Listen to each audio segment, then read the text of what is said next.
ফিরে আসছিলেন এবং তাদের ফেরার পথে হঠাৎ করে কোথাও থেকে একটি বাছুর চলে এলো। এই দুই বোন ভয়ভীত হয়ে গেলেন আর তাদের হাত থেকে সেই আটা পড়ে গেল, মাটিতে মিশে গেল। এবার এই পুরো ঘটনাক্রমে যদি কারোর বিন্দুমাত্র লাভ হয়ে থাকে, বিন্দুমাত্র আনন্দ পেয়ে থাকে, তাহলে সে কে? সেই ছোট বোন, যিনি মাঝে মাঝেই গমের দানা তুলছিলেন এবং খাচ্ছিলেন। কিছুটা হলেও উনি আনন্দ লাভ করেছিলেন। এবার এরকমই হলো আমাদের জীবনে ভক্তি এবং ভালোবাসা সংক্রান্ত বিষয়। মানুষ নিজের জীবনের দৈনিক কাজে এতটাই ব্যস্ত হয়ে পড়েন, প্রত্যেক দিন শুধু কাজ কাজ কাজ কাজ করতে থাকেন, আর তাতে ভক্তি এবং ভালোবাসার জন্য সময় বার করতেই পারেন না। দেখুন, জীবনে ভক্তি আর প্রেমের এই যে ছোট ছোট মুহূর্ত আছে, এগুলো যদি আপনি যাপন করতে পারেন তাহলে তাতেই আপনি তৃপ্তি লাভ করবেন। বাকি সবই আপনার ব্যর্থ বলেই মনে হবে। জীবনে যখনই আপনি কোনো কাজ করবেন, ঈশ্বরের প্রতি সমর্পিত হয়ে সেই কাজ করুন। আর যখনই সময় পাবেন, তাহলে সেই সময় নিজের আপনজনদের দিন। যাদের আপনি ভালোবাসেন তাদের প্রতি যত্নবান হন, তাদের শুভাকাঙ্ক্ষী হন। এই প্রেম আর ভক্তির ছোট ছোট মুহূর্তগুলো আপনার জীবনকে চরিতার্থ করে তুলবে। আসুন আমার সাথে ভালোবেসে বলুন, রাধা রাধা।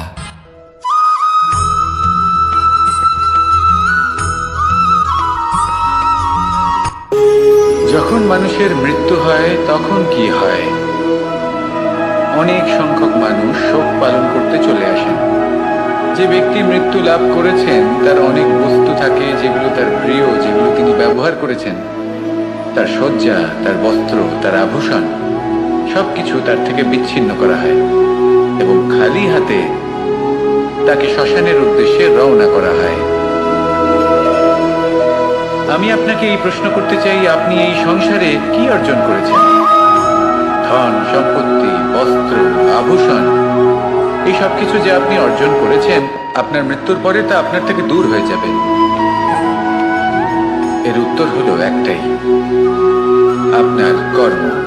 শুধু সেটাই আছে যা একান্ত আপনার, আর শুধু সেটাই এই সংসার থেকে চলে যাওয়ার পরেও সংসারেই জীবিত থাকবে। যদি আপনি দুষ্কর্ম করেন, তাহলে এই সংসার আপনাকে একটি অনুচিত উদাহরণ হিসেবে মনে রাখবে যে এই ব্যক্তি খুব পাপী ছিল, অনুচিত কর্ম করতেন। যে পথে তিনি চলেছেন সেই পথে কারোর চলা উচিত নয়। সেখানেই যদি আপনি সৎকর্ম করেন, তাহলে সংসার চিরকাল এটাই বলবে যে খুব ভালো মানুষ ছিলেন, সবাইকে ভালোবাসতেন, সবাইকে সাহায্য করতেন, আমার খুব প্রিয় মানুষ ছিলেন। এটাই হলো শ্রেষ্ঠ কর্ম। সেই জন্য জীবনে শুধুমাত্র ধন সম্পত্তি, আভূষণ এই সব অর্জন করতে গিয়ে নিজের মনোনিবেশ করবেন না। শ্রেষ্ঠ কর্ম করুন। সংসার থেকে চলে যাওয়ার পরেও এই কর্মই এই সংসারে আপনাকে জীবিত রাখবে। আসুন আমার সাথে ভালোবেসে বলুন, রাধা রাধা।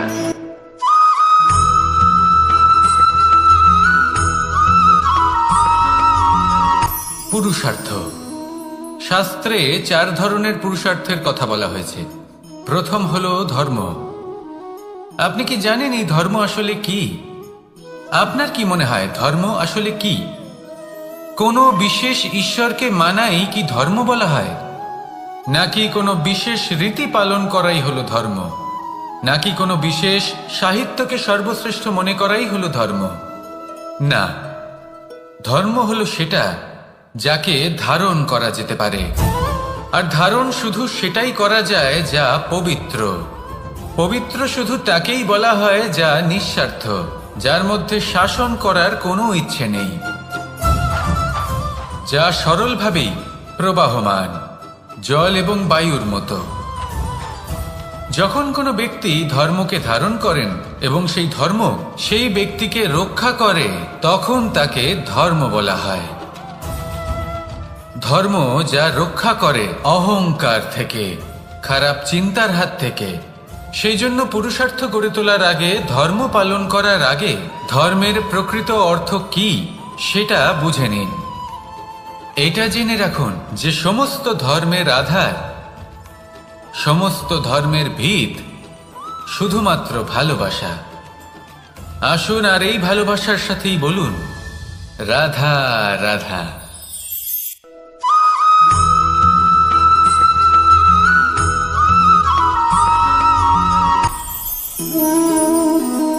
শক্তি এক অত্যন্ত বিচিত্র বস্তু, বা বলতে পারেন অনুভূতি। পিতা সবসময় চান যেন তিনি তার শক্তি পুত্রকে। আসুন আপনাকে সহজে বোঝাই।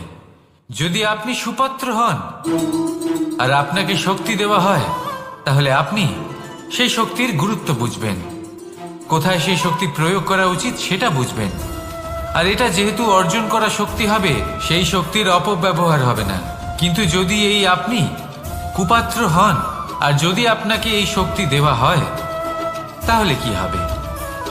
দেখতে গেলে এই শক্তি আপনি দান হিসেবে পেয়েছেন, তাই না আপনি এই শক্তির গুরুত্ব বুঝবেন আর না এর প্রয়োগ আপনি জানবেন। তার অপব্যবহার হওয়া সুনিশ্চিত। তাই যদি আপনি কোনো শক্তি অর্জন করতে চান, তাহলে আগে তার যোগ্য হয়ে উঠুন। পুত্র নয়, পাত্র হয়ে উঠুন। আর আমার সাথে ভালোবেসে বলুন, রাধা রাধা।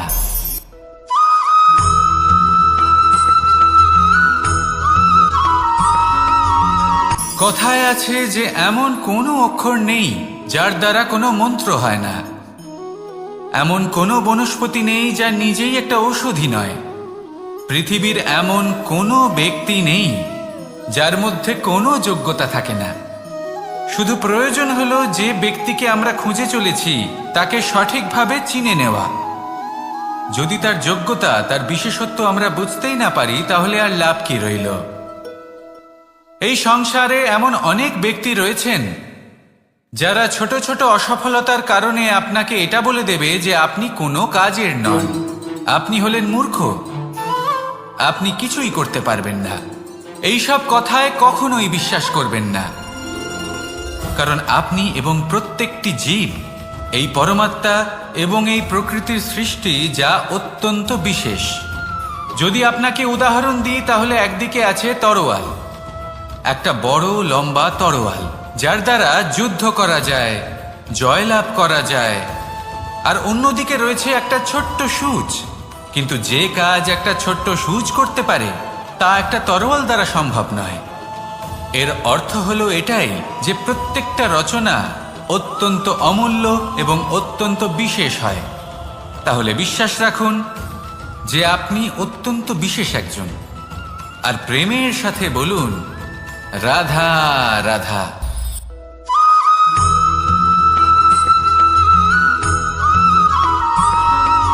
মানুষের একটি সমস্যা আছে যে মানুষ সাফল্যকে মাপতে থাকেন, লক্ষ্যপ্রাপ্তিকে মাপতে থাকেন এবং তার তুলনা করতে থাকেন যে ও এত কিছু পেল আর আমি পেলাম না, ওর কাছে এত কিছু আছে কিন্তু আমার কাছে নেই। এই তুলনা করার জন্য ওনারা দুঃখী হয়ে পড়েন, নিরাশ হয়ে পড়েন। তাই আমি একটা প্রশ্ন করছি যে এটা কি উচিত? এই সংসারে আপনি কি নিয়ে তুলনা করবেন, যেখানে সূর্যদেব চন্দ্রমা দুজনেই আছেন, দুজনেই হলেন বিশেষ, দুজনেই নিজ নিজ সময়ে উদিত হন। এদের মধ্যে একজন না থাকলে তাহলে আমাদের জীবন কঠিন হয়ে পড়বে। ঠিক সেইভাবেই আপনি যদি একটা বড় রেখা অঙ্কন করেন, তাহলে অন্য রেখাটি ছোট হয়ে পড়ে না, সে তেমনই থাকে যেমনটা সে ছিল। আপনার অস্তিত্ব কখনো ছোট বা বড় হতে পারে না। শুধু তুলনা করার জন্য আপনার এটা মনে হতে পারে। যদি আপনি যুদ্ধ করতে চান, আপনার তলোয়ারের প্রয়োজন পড়বে। যদি বস্ত্র তৈরি করতে চান, এত বড় তলোয়ার দিয়ে কিছুই হবে না, তখন প্রয়োজন পড়বে একটা ছোট্ট সূচের। তাই তুলনা করবেন না, না নিজেকে ছোট মনে করবেন, না অন্য কাউকে। সবার সাথে সহযোগিতা করুন, আর যদি তুলনা করতেই হয় নিজের সাথে করুন, যে কাল আমি কেমন ব্যক্তি ছিলাম, আজ কি তার থেকে শ্রেষ্ঠ হয়ে উঠতে পেরেছি? ভেবে দেখুন ভবিষ্যতে গিয়ে আপনি কতটা শ্রেষ্ঠ ব্যক্তি হতে পারেন। আসুন আমার সাথে ভালোবেসে বলুন, রাধা রাধা।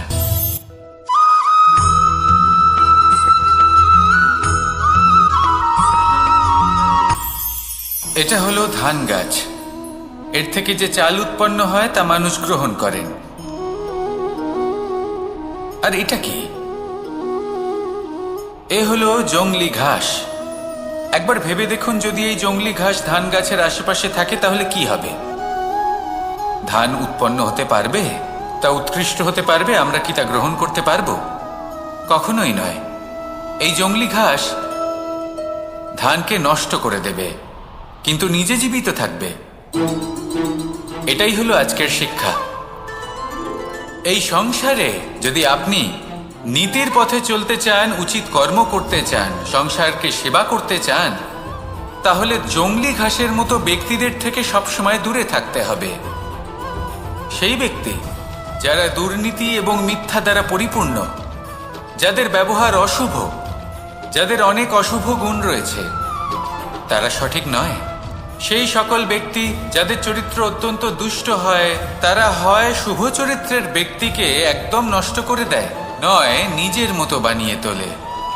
তাই যদি আপনি নীতির পথে চলতে চান, এই সংসারের জন্য শুভ কর্ম করতে চান, তাহলে সেই সঙ্গ লাভ করুন যে সঙ্গ জ্ঞানে পরিপূর্ণ, যাদের মধ্যে অনেক গুণ আছে, যাদের থেকে প্রতিদিন কিছু শিখতে পারবেন। এমন ব্যক্তির সাথে জীবন অতিবাহিত করুন, দুরাচারীদের থেকে দূরে থাকুন। তবেই এই মন প্রসন্ন হয়ে বলবে, রাধা রাধা।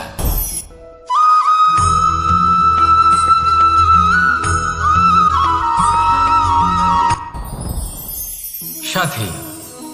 সাথী এই শব্দটির ব্যাখ্যা কে কিভাবে করে? মিত্র, সখা, বন্ধু। কিন্তু অর্থ একটাই, তিনি যিনি আপনার সঙ্গী হন আর তিনি যার সাথী আপনি হন। এবার সব থেকে বড় প্রশ্ন হলো এটাই যে তিনি কে হতে পারেন যাকে আপনি আপনার সাথী বলে মেনে নিতে পারেন, নিজের সখা, নিজের মিত্র, নিজের বন্ধু মেনে নিতে পারেন। আপনার সাথী হলেন তিনি যিনি দুঃখের সময় আপনার পাশে থাকবেন, আপনার হাত ধরে থাকবেন। আপনার সাথী হলেন তিনি যার হাত আপনি নিজের সুখের দিনে ধরে থাকবেন। সেই সাথীরই হাত ধরুন যিনি দুঃখে সবসময় আপনাকে সাহায্য করার জন্য তৎপর হয়ে থাকেন, আপনার পাশে থাকেন, আর যাকে সুখের দিনে আপনি আপনার সাথে রাখতে পারেন। আর যখন আপনার সাথে আপনার এই সাথী থাকবে, তখন আপনি এটা বুঝবেন যে যখন জীবনে দুঃখ আসে, তখন এই দুঃখ কমে যায়, সবার মধ্যে ভাগ হয়ে যায়। আর যদি তখন সুখ আসে, তাহলে সেটা সবার উপস্থিতিতে আরো বেড়ে যায়। এটাই হলো প্রেম, এটাই হলো ভালোবাসা, এটাই হলো সঙ্গ। যেমন সম্পর্ক আমার আর রাধার মাঝে। তাহলে আসুন আর আমার সাথে ভালোবেসে বলুন, রাধা রাধা।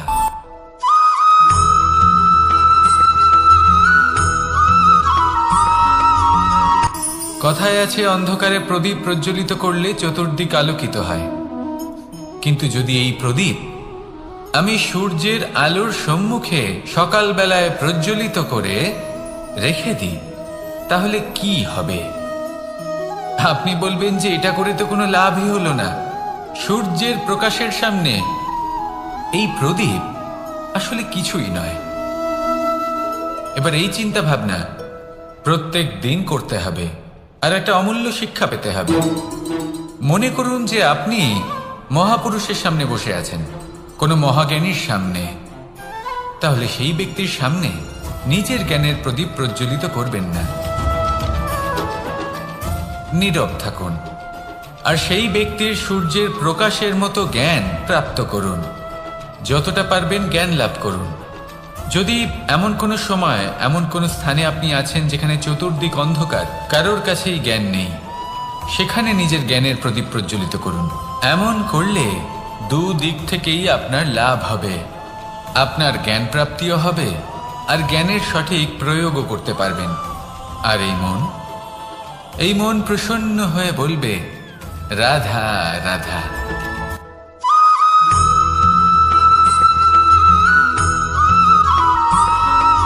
প্রত্যেক মানুষ নিজের জীবনে হীরক তথা হীরে এবং দর্পণ এই দুই দেখেছেন।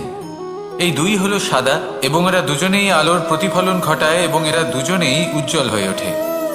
আপনি হয়তো মনে মনে ভাবছেন যে এটা কি ধরনের তুলনা করছি। একটা হীরে তো রত্ন, তার মূল্য দর্পণের থেকে অনেক গুণ বেশি।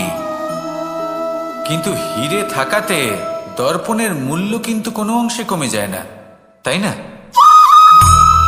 মানুষ যখন হিরে নিজের হাতে নেয় তখন সবার আগে কি খোঁজে? দর্পণ, যাতে তার মধ্যে দিয়ে দেখে সে বুঝতে পারে যে সেই হিরে আদৌ তার শোভাবর্ধন করছে কিনা, তাকে ভালো দেখাচ্ছে কিনা, প্রসাধনের জন্য সেটা ব্যবহার করা ঠিক হবে কিনা। অর্থাৎ হীরের উপস্থিতিতে দর্পণের গুরুত্ব কম হলো না, দর্পণের কারণে হীরের মূল্য বোঝা গেল। আমাদের জীবনেও ঠিক এরকমই ঘটে। আপনারা যদি সংসারে নিজের আশেপাশে দেখেন, এমন অনেক মানুষ দেখতে পাবেন যারা নিজেদের ক্ষেত্রে মহান স্থানে পৌঁছেছেন, নিপুণ এবং শ্রেষ্ঠ হয়েছেন। আর তাদের মধ্যে আপনার নিজের মনে হয় যেন আপনি হলেন দর্পণ। নিজেকে ছোট মনে করবেন না। আপনার মূল্য কম হচ্ছে না, আপনার নিজস্ব মূল্য আছে। আর যদি আপনার অস্তিত্ব না থাকে তাহলে ওনাদের অস্তিত্বের মূল্য সংসার বুঝতেই পারবে না। জীবনে সবসময় চেষ্টা করবেন যাতে আপনি আরো বেশি শ্রেষ্ঠ হয়ে উঠতে পারেন। আপনি নিজে যে স্থানে আছেন সেটাকে ছোট মনে করবেন না, তারও নিজস্ব একটা মূল্য আছে। যদি আপনি হিরে হয়ে থাকেন তাহলে অহংকার করবেন না, যদি আপনি দর্পণ হয়ে থাকেন তাহলে নিজেকে ছোট মনে করবেন না। আসুন আর আমার সাথে ভালোবেসে বলুন, রাধা রাধা।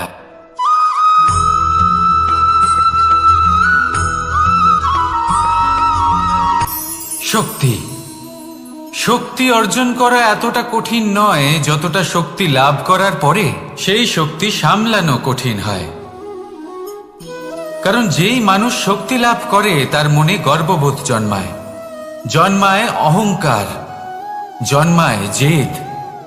তাই শক্তি প্রাপ্ত করার সাথে বিনম্র থাকাও অত্যন্ত আবশ্যক। আর এটা আমাদের শেখা উচিত বৃক্ষের থেকে। বৃক্ষ যা আমাদের ফল দেয়, বৃক্ষ যা যত ফল দেয় ততটাই ঝুঁকে যায়। আমরা পাথর মারি ওই বৃক্ষের থেকে ফল প্রাপ্ত করার জন্য। সেই পাথরের মার সহ্য করেও বৃক্ষ আমাদের ফল দেয়। কোনো গর্ববোধ নেই, কোনো অহংকার বোধ নেই। আর সেই জন্য এই বৃক্ষের পুজো করা হয়।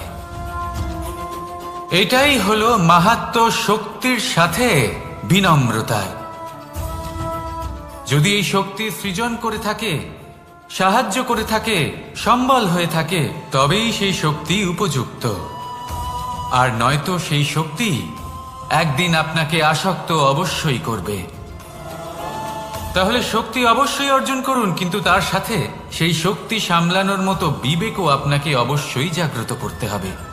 তাহলে আসুন আমার সাথে ভালোবেসে বলুন, রাধা রাধা।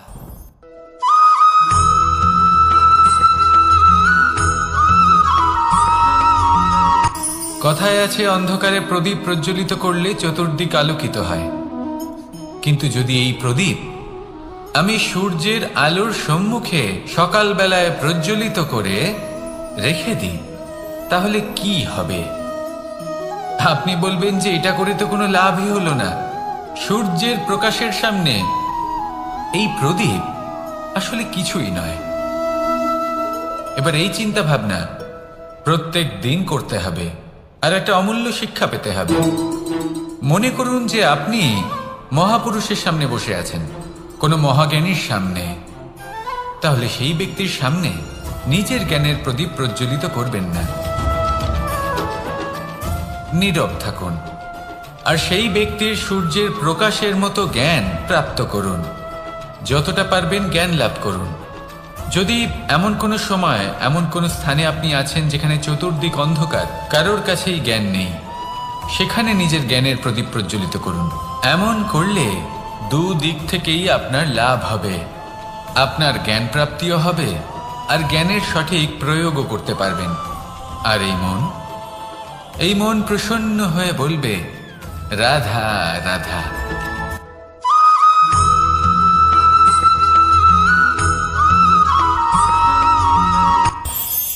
এই সংসারে আমরা প্রকাশ কোথা থেকে পাই? এর উত্তর বড়ই সরল। ভোরে যখন সূর্যোদয় হয় তখন প্রকাশের কিরণ আমাদের ঘরে এসে পৌঁছয়। এইভাবেই আমরা প্রকাশ লাভ করি। এবার এই প্রকাশের আলোতেই আমরা সারাদিনের কাজ সম্পন্ন করি। সন্ধে হয়ে যায়, সূর্যাস্তও হয়ে যায়, আর আমাদের ঘর যাতে অন্ধকার না হয় তার জন্য আমরা একটা প্রদীপ প্রজ্বলিত করি। এটাই ঘটে আমাদের জীবনেও। এবার প্রবাহমান আয়ুর সাথে আমরা আমাদের অন্তরে যদি একটা প্রদীপ প্রজ্বলিত করে নিই, তাহলে বিষয়টাই অন্যরকম হবে। এবার আপনি বলবেন কোন প্রকাশের কথা বলছি যে আমাদের অন্তরে জাগ্রত করা সম্ভব? আমাদের আত্মার মাঝে প্রেমের প্রকাশ জাগ্রত করার কথা বলছি। কারণ আমাদের এই জীবন এও হলো দিনের আলোর মতো। আজ প্রকাশ আছে, কিন্তু কোনোদিন অবশ্যই অস্ত হবে। কিন্তু অস্ত হবার আগে যদি আমরা আমাদের আত্মার মাঝে প্রেমের এই প্রকাশ উজ্জ্বলিত করে নিই, তাহলে আমাদের সন্ধ্যাকালও আমরা আনন্দে এবং প্রেমে যাপন করব। তাহলে আসুন আর আমার সাথে ভালোবেসে বলুন, রাধা রাধা।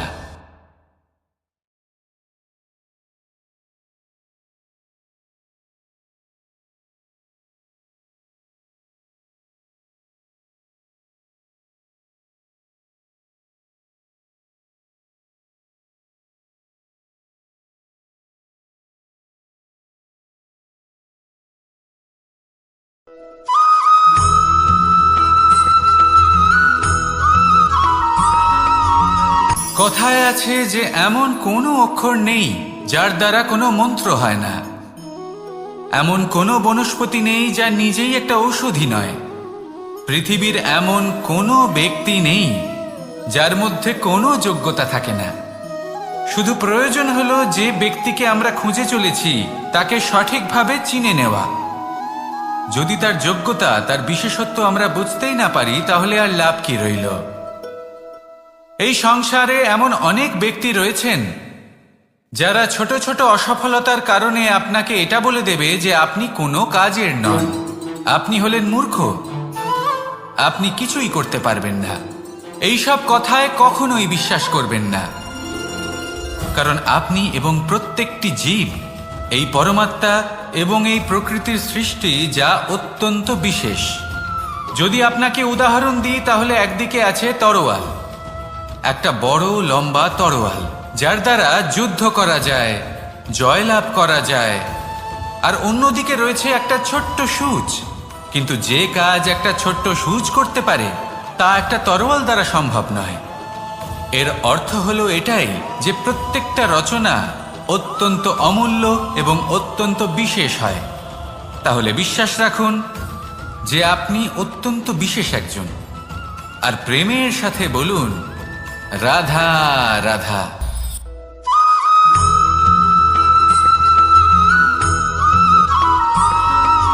জীবনে যখন কোনো ব্যক্তি নিজের লক্ষ্য প্রাপ্তির জন্য নিরন্তর পরিশ্রম করতে থাকেন, চেষ্টা করতে থাকেন, তখন তিনি কষ্ট অনুভব করেন। কখনো শারীরিক কষ্ট, কখনো মানসিক কষ্ট। এবার উনি এটা ভাবতে থাকেন যে আমি কি উচিত করছি নাকি অনুচিত করছি। কারণ অন্যদিকে এমন একজন ব্যক্তিও আছেন যিনি একদমই পরিশ্রম, চেষ্টা করছেন না। তিনি মদিরা পান করেন, বিলাসিতায় জীবন কাটান, অলস প্রকৃতির হয়ে ওঠেন, নিদ্রাতে বিলীন হয়ে থাকেন আর ভাবেন যে তিনি সুখ লাভ করছেন। কিন্তু এরকম কেন হয়? কারণ যখন আমরা সৎ পথে থাকি, উচিত পথে চলি, লক্ষ্য প্রাপ্ত করার জন্য চেষ্টা করতে থাকি, তখন আমাদের ভেতরে থাকা নেতিবাচক শক্তি এবং পাপ এই দেহকে ত্যাগ করে দেয়। আর এই অনুভূতিটাই আমাদের দুঃখের অনুভূতি দেয়, কষ্ট দেয়।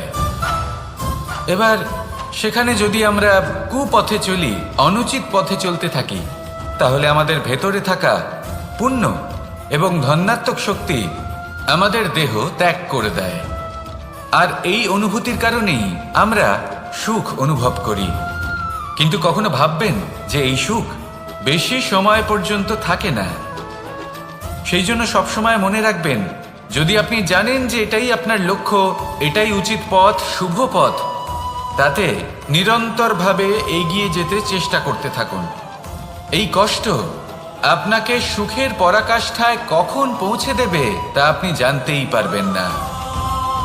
আসুন আমার সাথে ভালোবেসে বলুন, রাধা রাধা।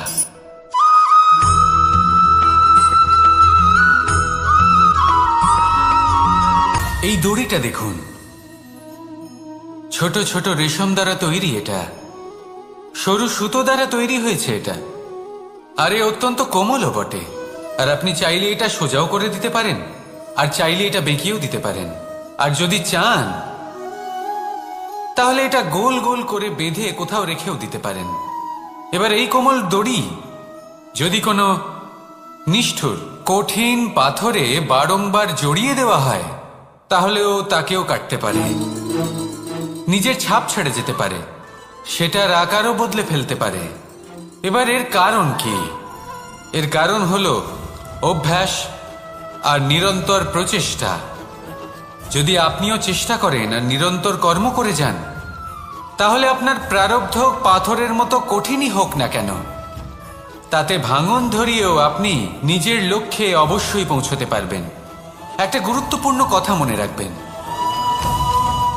সুকর্মের অভ্যাস আর নিরন্তর প্রয়াস, এই হলো সাফল্যের মন্ত্র। তাহলে জীবনে এই মন্ত্র আনুন আর আমার সাথে ভালোবেসে বলুন, রাধা রাধা।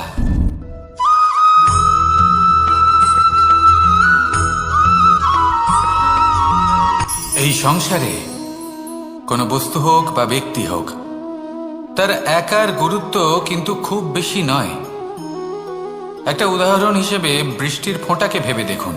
যদি একটি বৃষ্টির ফোঁটা হয় তাহলে তার খুব বেশি গুরুত্ব থাকে না, কিন্তু যখন সহস্র বৃষ্টির ফোঁটা মেঘের মধ্যে দিয়ে ঝরে পড়ে, তখন সেটা বর্ষার রূপ ধারণ করে।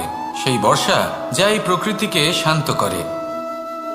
সেইভাবেই পাথরের ছোট টুকরো, তার খুব বেশি গুরুত্ব থাকে না, কিন্তু যখন অসংখ্য পাথরের টুকরো একত্রিত হয় তখন তা পর্বতের আকার ধারণ করে।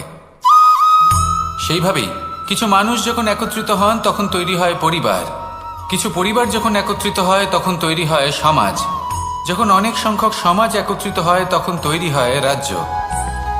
এবার এই রাজ্যের সব থেকে গুরুত্বপূর্ণ ব্যক্তি হতে পারেন রাজা, কিন্তু তাও সেই রাজা একা কিছু করতে পারেন না। যুদ্ধ লড়ার সময় তারও নিজের সৈন্যদলকে প্রয়োজন পড়ে।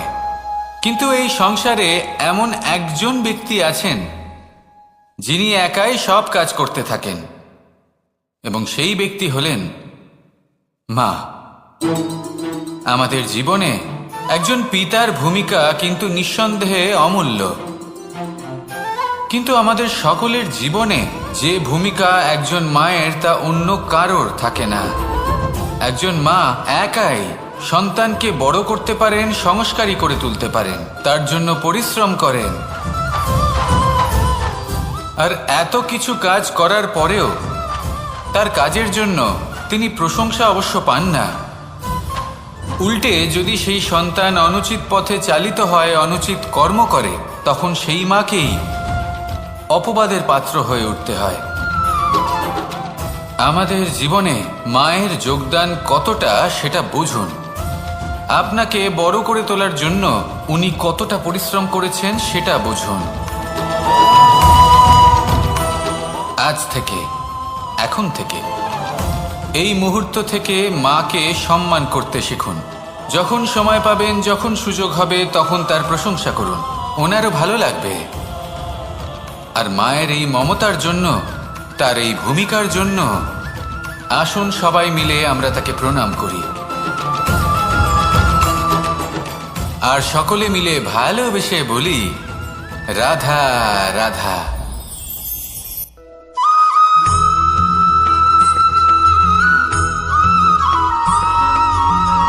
আপনি কখনো কোনো বাজকে নিজের বাসা বানাতে দেখেছেন? এই বাজ যখনই কোনো বাসা বানায় তখন উঁচু গাছের ডালে বা কোনো পর্বতের শিখরে বাসা বানায়, অনেক উচ্চতায়, আর সেখানে তার সন্তানও জন্মগ্রহণ করে।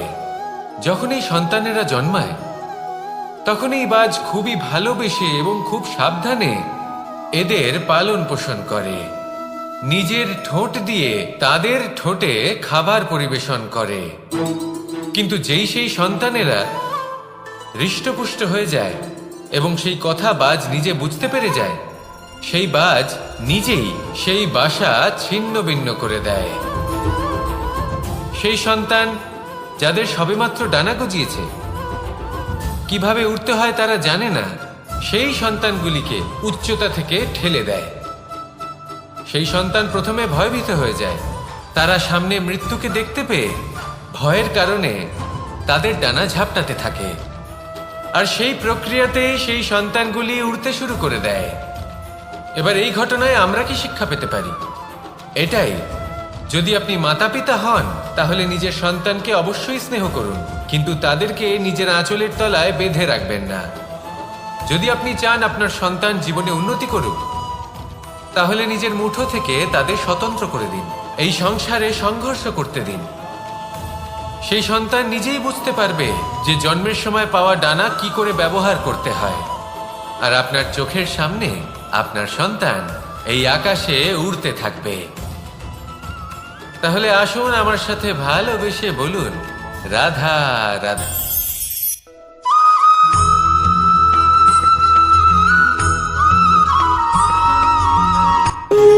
যখন মানুষের মৃত্যু হয় তখন কি হয়?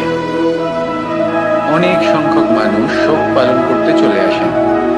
যে ব্যক্তি মৃত্যু লাভ করেছেন তার অনেক বস্তু থাকে যেগুলো তার প্রিয়, যেগুলো তিনি ব্যবহার করেছেন। তার শয্যা, তার বস্ত্র, তার আভূষণ সবকিছু তার থেকে বিচ্ছিন্ন করা হয় এবং খালি হাতে তাকে শ্মশানের উদ্দেশ্যে রওনা করা হয়। আমি আপনাকে এই প্রশ্ন করতে চাই, আপনি এই সংসারে কি অর্জন করেছেন?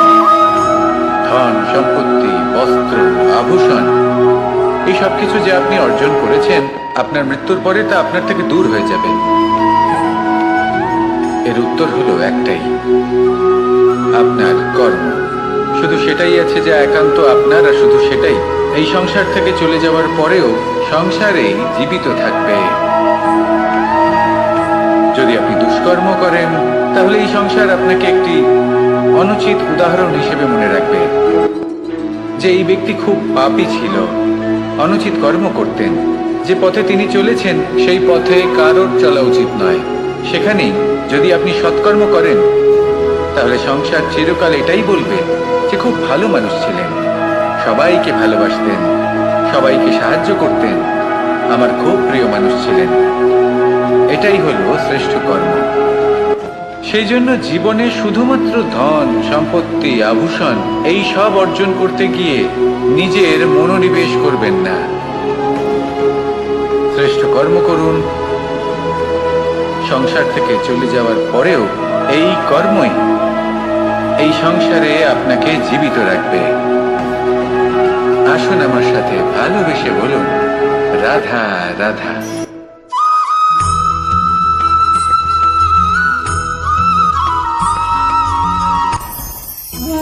ভোজন। এবার ভোজন সংগ্রহ করার জন্য মানুষ কি না করেন, সব সময় চেষ্টা করতে থাকেন। ফসল উৎপাদনের জন্য অনেক পরিশ্রম করতে থাকেন, কিন্তু অনেক সময় অনেক পরিশ্রম করার পরেও ফসল ভালো উৎপাদন হয় না। এর কারণ কি? কারণ হলো এটাই যে আপনি পরিশ্রম হয়তো অনেক করেছেন, কিন্তু আপনার নজর তো সেই বীজের দিকে ছিলই না যা আপনি রোপণ করেছেন। সেই জন্য সব সময় কোনো বীজ রোপণ করার আগে তাকে পরখ করে দেখুন, তা অত্যন্ত আবশ্যক। আর সেইভাবেই যখনই কোনো কর্মের প্রশ্ন আসে তাহলে সেখানে শুধুমাত্র পরিশ্রম যথেষ্ট নয়, সেই কাজের প্রতি আপনার কর্তব্য কি, আপনার উদ্দেশ্য কি, সেটা জানা হলো অত্যন্ত গুরুত্বপূর্ণ। তাই কর্ম করুন, কিন্তু সেই কর্মের প্রতি আপনার যা উদ্দেশ্য তার মাহাত্ম্য বুঝতে চেষ্টা করুন। তাহলে আসুন আমার সাথে ভালোবেসে বলুন, রাধা রাধা।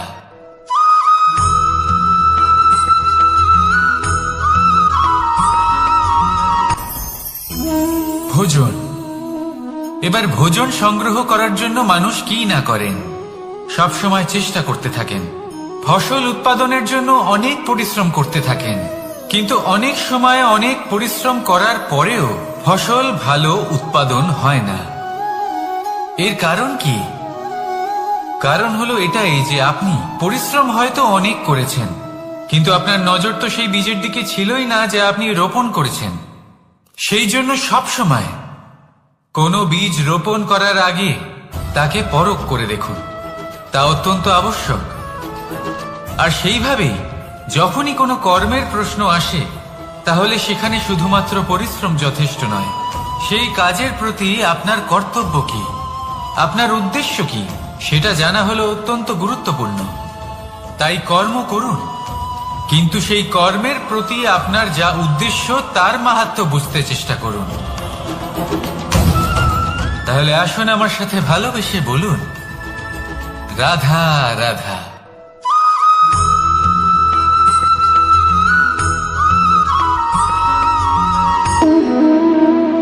সম্পর্ক হলো আমাদের জীবনের একটি আধার। কিছু সম্পর্ক এমন যে আমরা জন্মসূত্রে লাভ করি, যেমন পরিবার, মা, বাবা। কিছু সম্পর্ক আছে যে আমরা জীবনে অর্জন করে থাকি, তা সে প্রেমের হোক, স্নেহের হোক বা বন্ধুত্বের। এই সকল সম্পর্ক লাভ করার বা গড়ে তোলার 5টি ধাপ রয়েছে। প্রথম ধাপ, কোনো ব্যক্তির সাথে আলাপ হওয়া, তার সাথে কথা বলা বা তাকে দেখা। দ্বিতীয় ধাপ, সে ব্যক্তিকে আমাদের ভালো লাগা। তৃতীয় ধাপ, আমাদের এটা চাইতে শুরু করা যে জীবনে এই ব্যক্তি যেন আমাদের বন্ধু হন, আমাদের জীবনে থাকেন, বা আমাদের কাউকে ভালোবেসে ফেলা। আর এটা আমাদের ভাবা বা চাওয়া যে সেই ব্যক্তি যেন আজীবন আমার সাথে থাকেন, আমার জীবনে আমার সাথী হয়ে। চতুর্থ ধাপ, লাভ করা। এবার এই ধাপটি অনেক মানুষের পক্ষেই খুবই সরল হয়, বড়ই সরলভাবে নিজেদের সঙ্গীকে লাভ করে থাকেন। কিছু মানুষের জন্য এই ধাপ অত্যন্ত কঠিন হয়ে থাকে। অনেক প্রতিকূল পরিস্থিতির উপর জয়লাভ করে তারা সঙ্গীকে লাভ করেন, কিন্তু লাভ অবশ্যই করেন। এরপরে আসে পঞ্চম, অন্তিম এবং সব থেকে গুরুত্বপূর্ণ ধাপ। সেটা হলো সেই সম্পর্ক পালন করা। এটা হলো এমন এক বিষয় যা প্রত্যেক মানুষের শেখা উচিত। যদি ব্যক্তি নিজের জীবনে সম্পর্ক রক্ষা করতে শিখে যান, তবে প্রত্যেক সম্পর্ক তার জীবনকে স্বর্গ করে তুলবে। আসুন আর আমার সাথে ভালোবেসে বলুন, রাধা রাধা।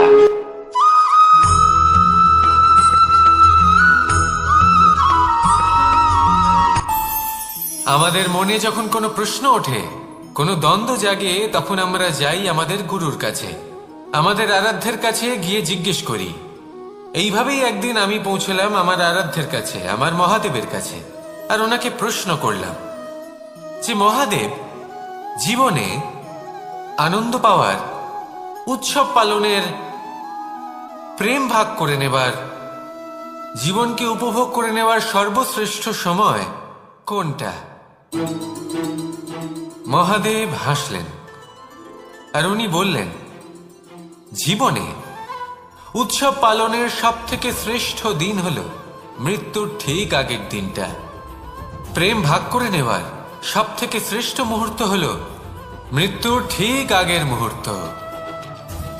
জীবনকে উপভোগ করে নেওয়ার সর্বশ্রেষ্ঠ প্রহর হল মৃত্যুর 1 প্রহর পূর্বে। তখন আমি চমকে গেলাম। আমি বললাম, কিন্তু মহাদেব, মৃত্যু তো অনিশ্চিত, আমরা জানিও না কবে আমাদের মৃত্যু হবে। মহাদেব আবার হাসলেন। উনি বললেন যে যদি আমরা এভাবে জীবন কাটাই যে আমরা জীবনের প্রত্যেক দিন, প্রত্যেক মুহূর্ত, প্রত্যেক প্রহর শেষ বলে মনে করি, তাহলে আমাদের সমস্ত জীবন আনন্দের সাথেই অতিবাহিত হবে। কি বলেন?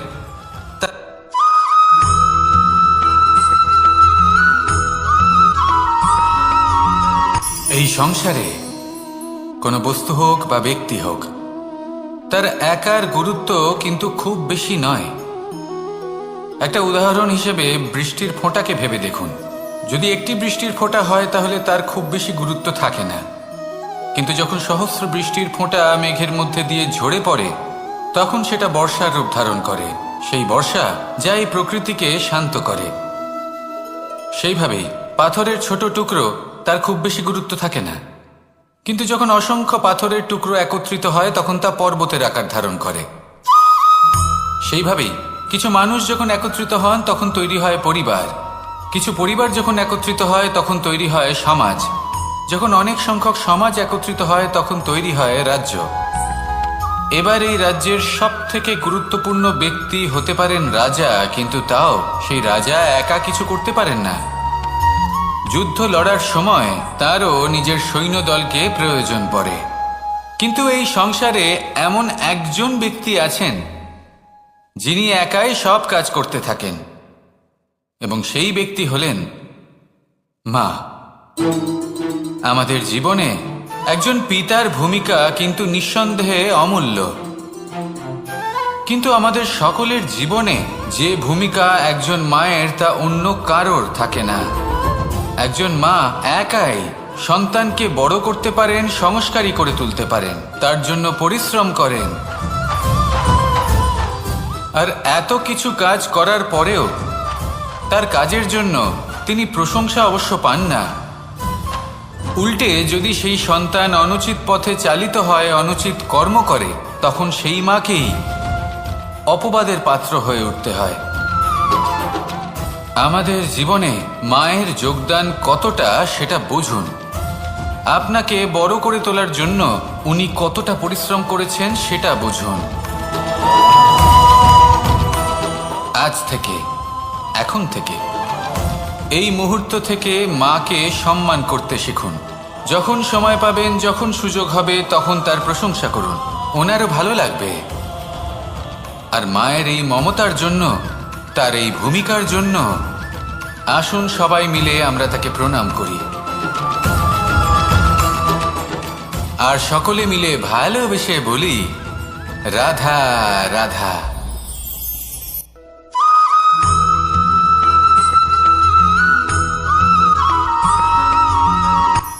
এই সংসারে সাফল্য লাভ করার জন্য জ্ঞানের প্রয়োজন হয়, পরিশ্রমের প্রয়োজন হয়, দৃঢ় নিষ্ঠার প্রয়োজন হয়, নিরন্তর চেষ্টা করা প্রয়োজনীয়। কিন্তু আরো কিছু আছে যা অত্যন্ত প্রয়োজনীয় এবং গুরুত্বপূর্ণ। তা হলো ভালো বন্ধু। তাদের থাকা অত্যন্ত প্রয়োজনীয়। যদি ভালো বন্ধু থাকে তাহলে সময় এলে তারা ঢাল হয়ে আপনাকে সুরক্ষা করবেন। সময় এলে অস্ত্রের মতো শত্রুকে সংহারও করবেন। যদি তিনি জ্ঞানী হন, তাদের মধ্যে সদ্গুণ থাকে, তাহলে এই সব গুণ আপনার মধ্যেও প্রবেশ করবে। তাহলে সাফল্যের জন্য ভালো বন্ধু পাওয়া অত্যন্ত প্রয়োজনীয়। কিন্তু শুধু বন্ধু কেন, ভালো শত্রুও থাকা প্রয়োজনীয়। এবার আপনি ভাববেন, আমি কি বললাম? যদি আপনার জীবনেও ভালো অর্থাৎ শক্তিশালী শত্রু থাকে, তাহলে আপনিও শক্তিশালী হতে থাকবেন। এই শত্রু আপনাকে প্রেরিত করবে আরো বেশি শক্তিশালী হয়ে ওঠার। কখনো কোনো হরিণকে দেখুন, তীব্র গতিতে দৌড়তে থাকে। কেন তীব্র গতিতে দৌড়য়? এই কারণে নয় যে কোথাও তার জন্য মধুর ঘাস অপেক্ষা করে রয়েছে, না। সে এই কারণে তীব্র গতিতে দৌড়য় কারণ সেটা না করলে তার পেছনে একটি সিংহ আছে যে ওকে নিজের ভোজন করে ফেলবে। তাই জীবনে বিপদ, সংকট, এই সব কিছুও হলো অত্যন্ত গুরুত্বপূর্ণ। তার সম্মুখীন হতে শিখুন, আর আমার সাথে ভালোবেসে বলুন, রাধা রাধা।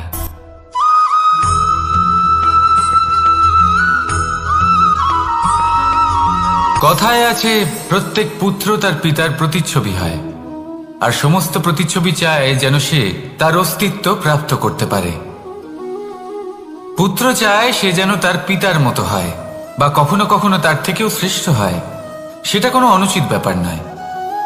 অনুচিত তখন হয় যখন পুত্র নিজের পিতার মতো হবার স্বপ্ন পূরণ করতে গিয়ে বা তার থেকেও শ্রেষ্ঠ হওয়ার স্বপ্ন পূরণে অনুচিত পথের আশ্রয় নেয়।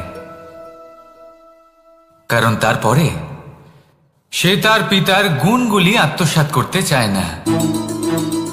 সে শুধুই এটা চায় যে সংসারের চোখে যেন আমি শ্রেষ্ঠ প্রমাণিত হই। এটা অনুচিত। সংসারে এমন অনেক মানুষ আছেন যারা এই কারণে শ্রেষ্ঠ হওয়ার চেষ্টা করেন যাতে তার পরিবারের, তার পিতার সম্মান বৃদ্ধি পায়। এমনও মানুষ থাকেন, আর এটাই হলো পার্থক্য উদ্দেশ্যের। মনে রাখবেন, যদি আপনার উদ্দেশ্য শুভ হয় তাহলে পথও শুভ হবে, যদি আপনার উদ্দেশ্য অশুভ হয় তাহলে পথও অশুভ হবে। তাহলে নিজের পিতার মতো হবার চেষ্টা অবশ্যই করুন, তার থেকেও শ্রেষ্ঠ হওয়ার চেষ্টা অবশ্যই করুন, কিন্তু মনে রাখবেন আপনার সংকল্প আর আপনার উদ্দেশ্য এই দুই শুভ হওয়া উচিত। তাহলে আসুন আর আমার সাথে ভালোবেসে বলুন, রাধা রাধা।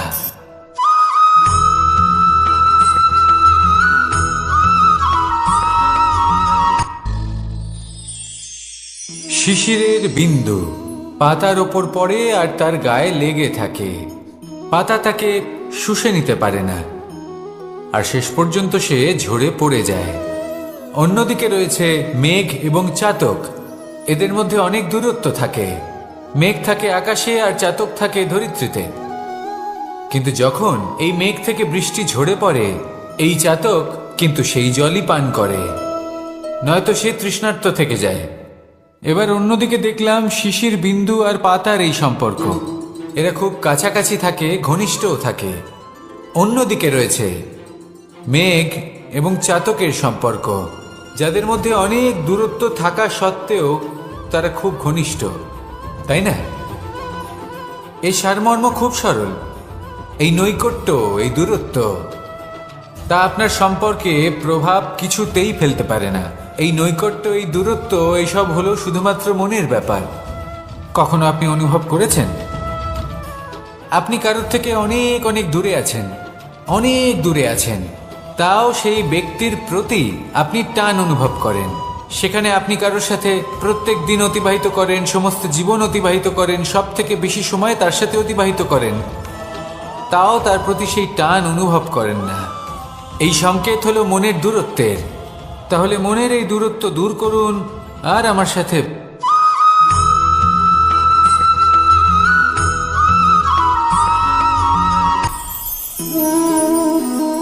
শক্তি এক অত্যন্ত বিচিত্র বস্তু, বা বলতে পারেন অনুভূতি। পিতা সবসময় চান যেন তিনি তার শক্তি পুত্রকে। আসুন আপনাকে সহজে বোঝাই। যদি আপনি সুপাত্র হন আর আপনাকে শক্তি দেওয়া হয়, তাহলে আপনি সেই শক্তির গুরুত্ব বুঝবেন, কোথায় সেই শক্তি প্রয়োগ করা উচিত সেটা বুঝবেন। আর এটা যেহেতু অর্জন করা শক্তি হবে, সেই শক্তির অপব্যবহার হবে না। কিন্তু যদি এই আপনি কুপাত্র হন আর যদি আপনাকে এই শক্তি দেওয়া হয়, তাহলে কি হবে? দেখতে গেলে এই শক্তি আপনি দান হিসেবে পেয়েছেন, তাই না আপনি এই শক্তির গুরুত্ব বুঝবেন আর না এর প্রয়োগ আপনি জানবেন। তার অপব্যবহার হওয়া সুনিশ্চিত। তাই যদি আপনি কোনো শক্তি অর্জন করতে চান, তাহলে আগে তার যোগ্য হয়ে উঠুন। পুত্র নয়, পাত্র হয়ে উঠুন। আর আমার সাথে ভালোবেসে বলুন, রাধা রাধা।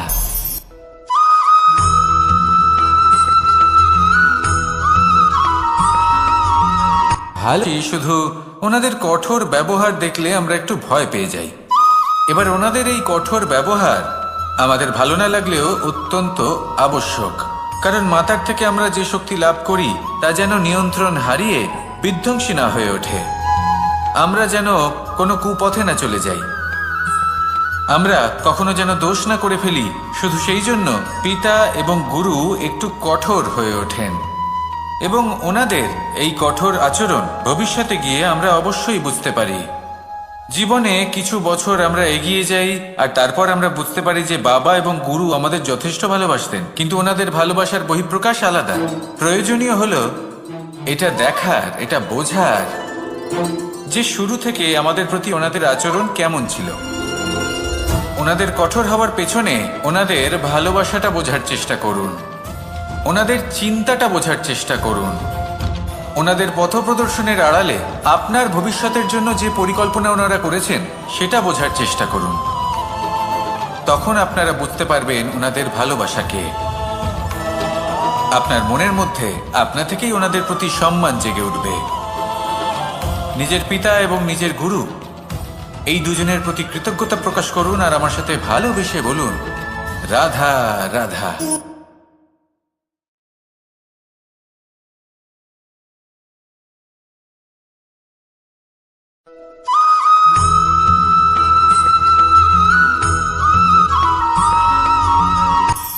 কখনো কোনো বাগানের কোনো বৃক্ষকে দেখেছেন যেখানে সুগন্ধি ফুল থাকে, রসালো ফল থাকে? তখন মন প্রফুল্ল হয়ে ওঠে। মন থেকে সেই বৃক্ষের প্রতি ভালোবাসা জন্মায়। কিন্তু যিনি বাগানের মালিক, শুধুমাত্র তিনিই জানেন যে কিভাবে এই বৃক্ষকে আগলে রাখতে হয়, কিভাবে তার পরিচর্যা করলে এতে সুন্দর সুগন্ধি ফুল হবে, রসালো ফল হবে। কখনো কখনো প্রয়োজনের থেকে বেশি রোদ পেলে এই বৃক্ষগুলি শুকিয়ে যায়, প্রয়োজনের থেকে কম রোদ পেলেও এই বৃক্ষ কিন্তু শুকিয়ে যায়। প্রয়োজনের থেকে কম জল যদি পায়, এই বৃক্ষ শুকিয়ে যেতে পারে। প্রয়োজনের থেকে অতিরিক্ত জল যদি পায়, তখনও এই বৃক্ষের শিকড়গুলি নষ্ট হয়ে যেতে পারে। এবার এটাই কিন্তু আমাদের সংসারের সাথেও হয়। আমাদের সংসারের সকল প্রতিভাশালী ব্যক্তি, যেমন লেখক, বিচারক, প্রবক্তা, যোদ্ধা, এদের সবার ক্ষেত্রে এই কথাটাই প্রযোজ্য। যদি বেশি প্রশংসা করা হয়, তাহলেও এরা হারিয়ে যাবেন। প্রয়োজনের থেকে বেশি যদি নিন্দা করা হয়, তখনও তারা নত হয়ে পড়বেন।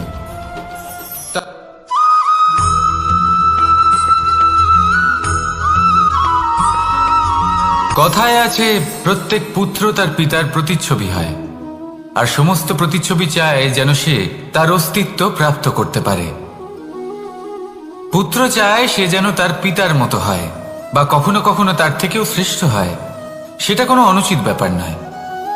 অনুচিত তখন হয় যখন পুত্র নিজের পিতার মতো হবার স্বপ্ন পূরণ করতে গিয়ে বা তার থেকেও শ্রেষ্ঠ হওয়ার স্বপ্ন পূরণে অনুচিত পথের আশ্রয় নেয়। কারণ তারপরে সে তার পিতার গুণগুলি আত্মসাৎ করতে চায় না। সে শুধুই এটা চায় যে সংসারের চোখে যেন আমি শ্রেষ্ঠ প্রমাণিত হই। এটা অনুচিত। সংসারে এমন অনেক মানুষ আছেন যারা এই কারণে শ্রেষ্ঠ হবার চেষ্টা করেন যাতে তার পরিবারের তার পিতার সম্মান বৃদ্ধি পায়। এমনও মানুষ থাকেন, আর এটাই হলো পার্থক্য উদ্দেশ্যের। মনে রাখবেন, যদি আপনার উদ্দেশ্য শুভ হয় তাহলে পথও শুভ হবে, যদি আপনার উদ্দেশ্য অশুভ হয় তাহলে পথও অশুভ হবে। তাহলে নিজের পিতার মতো হবার চেষ্টা অবশ্যই করুন, তার থেকেও শ্রেষ্ঠ হওয়ার চেষ্টা অবশ্যই করুন, কিন্তু মনে রাখবেন আপনার সংকল্প আর আপনার উদ্দেশ্য এই দুই শুভ হওয়া উচিত। তাহলে আসুন আর আমার সাথে ভালোবেসে বলুন, রাধা রাধা।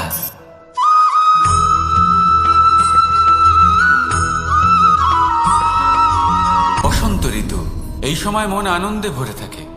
এমন মনে হয় যেন আমরা আকাশে বিচরণ করতে চলে যাই, কিন্তু সেটা তো সম্ভব নয়। সেই জন্য হয়তো আমরা ঘুড়ি ওড়াই, এই ঘুড়িকে নিজেদের প্রতিরূপ মনে করে। এবার অনেক মানুষ আছেন যারা ঘুড়ি ওড়ান, কিন্তু এই কর্মের সারমর্ম কি সেটা কজন বুঝতে পারেন? আপনি এটা মনে করুন যে আপনি হলেন সেই ঘুড়ি, আর এই সুতো যিনি ধরে রয়েছেন তিনি হলেন পরমাত্মা।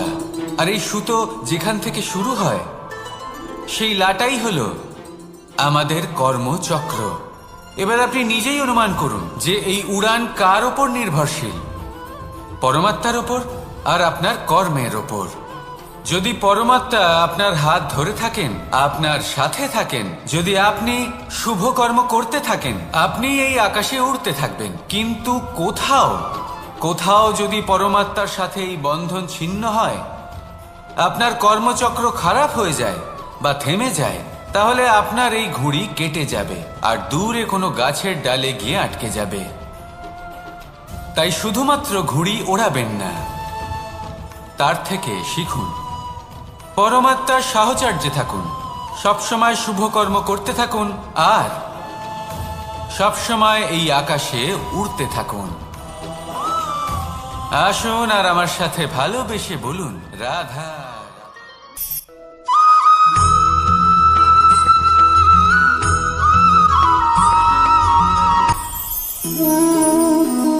শক্তি এক অত্যন্ত বিচিত্র বস্তু, বা বলতে পারেন অনুভূতি।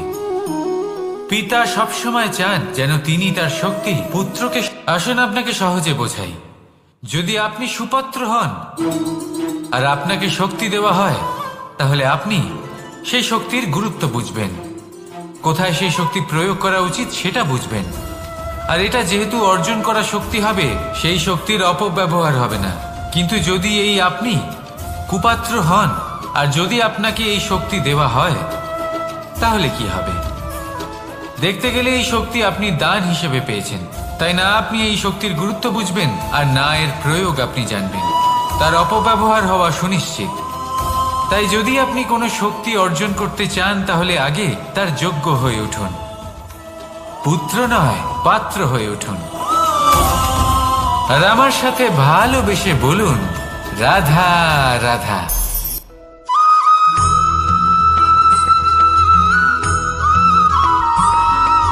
প্রত্যেক মানুষ নিজের জীবনে হীরক তথা হীরে এবং দর্পণ এই দুই দেখেছেন। এই দুই হলো সাদা এবং এরা দুজনেই আলোর প্রতিফলন ঘটায় এবং এরা দুজনেই উজ্জ্বল হয়ে ওঠে। আপনি হয়তো মনে মনে ভাবছেন যে এটা কি ধরনের তুলনা করছি। একটা হীরে তো রত্ন, তার মূল্য দর্পণের থেকে অনেক গুণ বেশি। কিন্তু হীরে থাকাতে দর্পণের মূল্য কিন্তু কোনো অংশে কমে যায় না, তাই না? মানুষ যখন হীরে নিজের হাতে নেয় তখন সবার আগে কি খোঁজে? দর্পণ, যাতে তার মধ্যে দিয়ে দেখে সে বুঝতে পারে যে সেই হীরে আদৌ তার শোভাবর্ধন করছে কিনা, তাকে ভালো দেখাচ্ছে কিনা, প্রসাধনের জন্য সেটা ব্যবহার করা ঠিক হবে কিনা। অর্থাৎ হীরের উপস্থিতিতে দর্পণের গুরুত্ব কম হলো না, দর্পণের কারণে হীরের মূল্য বোঝা গেল। আমাদের জীবনেও ঠিক এরকমই ঘটে। আপনারা যদি সংসারে নিজের আশেপাশে দেখেন, এমন অনেক মানুষ দেখতে পাবেন যারা নিজেদের ক্ষেত্রে মহান স্থানে পৌঁছেছেন, নিপুণ এবং শ্রেষ্ঠ হয়েছেন। আর তাদের মধ্যে আপনার নিজের মনে হয় যেন আপনি হলেন দর্পণ। নিজেকে ছোট মনে করবেন না। আপনার মূল্য কম হচ্ছে না, আপনার নিজস্ব মূল্য আছে। আর যদি আপনার অস্তিত্ব না থাকে, তাহলে ওনাদের অস্তিত্বের মূল্য সংসার বুঝতেই পারবে না। জীবনে সবসময় চেষ্টা করবেন যাতে আপনি আরো বেশি শ্রেষ্ঠ হয়ে উঠতে পারেন। আপনি নিজে যে স্থানে আছেন সেটাকে ছোট মনে করবেন না, তারও নিজস্ব একটা মূল্য আছে। যদি আপনি হীরে হয়ে থাকেন তাহলে অহংকার করবেন না, যদি আপনি দর্পণ হয়ে থাকেন তাহলে নিজেকে ছোট মনে করবেন না। আসুন আর আমার সাথে ভালোবেসে বলুন, রাধা রাধা।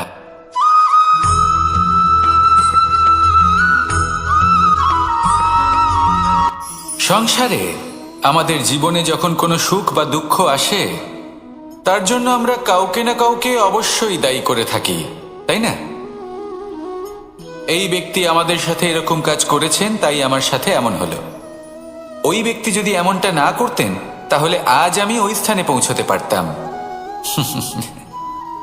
সবই আপনার দৃষ্টিভঙ্গির উপর নির্ভরশীল। আর যদি আপনার দৃষ্টিভঙ্গি এমন হয়, তাহলে তা অনুচিত। সত্যি কথা বলতে, এই সংসারে ভিন্ন ভিন্ন ধরনের মানুষ আছে। এটা আপনার উপর নির্ভর করছে কিভাবে তাদের স্বাগত জানাবেন। একবার ভাবুন, আমি আমার দুটো হাত সামনে নিয়ে এলাম, দুটো মুঠো খুলে দিলাম। দুই প্রকারের মানুষ আসবেন, কিছু না কিছু দিয়ে যাবেন। এই মুঠো যদি আমি বন্ধ করে দিই, তাহলে না কেউ আমাকে কিছু দিতে পারবে, না আমার কিছু যাবে আসবে।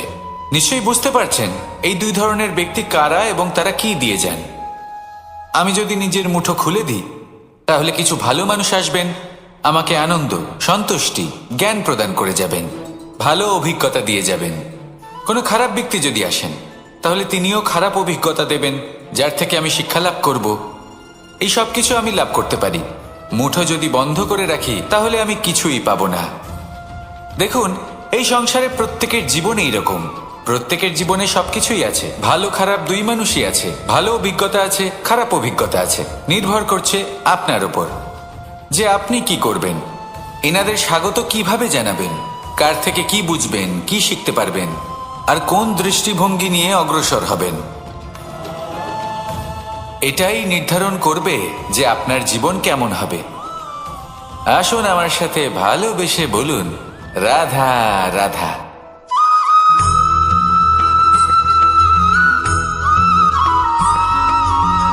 এই দড়িটা দেখুন,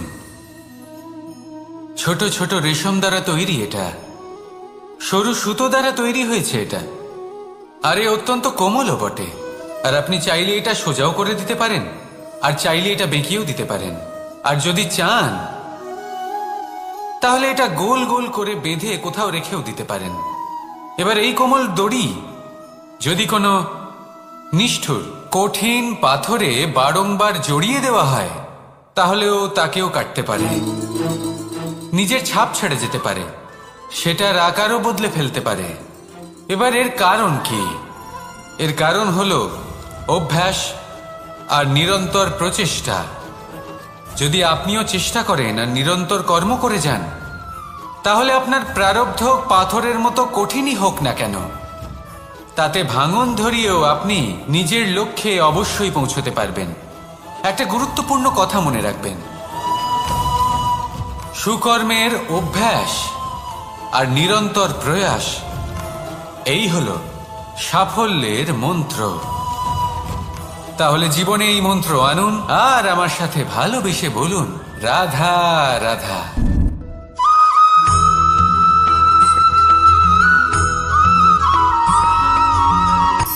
শক্তি শক্তি অর্জন করা এতটা কঠিন নয় যতটা শক্তি লাভ করার পরে সেই শক্তি সামলানো কঠিন হয়।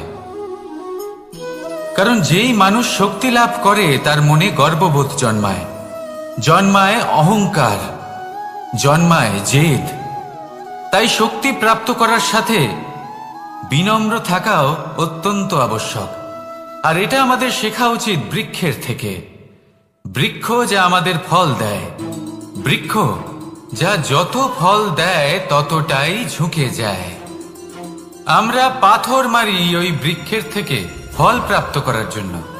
সেই পাথরের মার সহ্য করেও বৃক্ষ আমাদের ফল দেয়। কোনো গর্ববোধ নেই, কোনো অহংকার বোধ নেই, আর সেই জন্য এই বৃক্ষের পুজো করা হয়। এটাই হলো মাহাত্ম্য শক্তির সাথে বিনম্রতার। যদি এই শক্তি সৃজন করে থাকে, সাহায্য করে থাকে, সম্বল হয়ে থাকে, তবেই সেই শক্তি উপযুক্ত। আর নয়তো সেই শক্তি একদিন আপনাকে আসক্ত অবশ্যই করবে। তাহলে শক্তি অবশ্যই অর্জন করুন, কিন্তু তার সাথে সেই শক্তি সামলানোর মতো বিবেকও আপনাকে অবশ্যই জাগ্রত করতে হবে। তাহলে আসুন আমার সাথে ভালোবেসে বলুন, রাধা রাধা।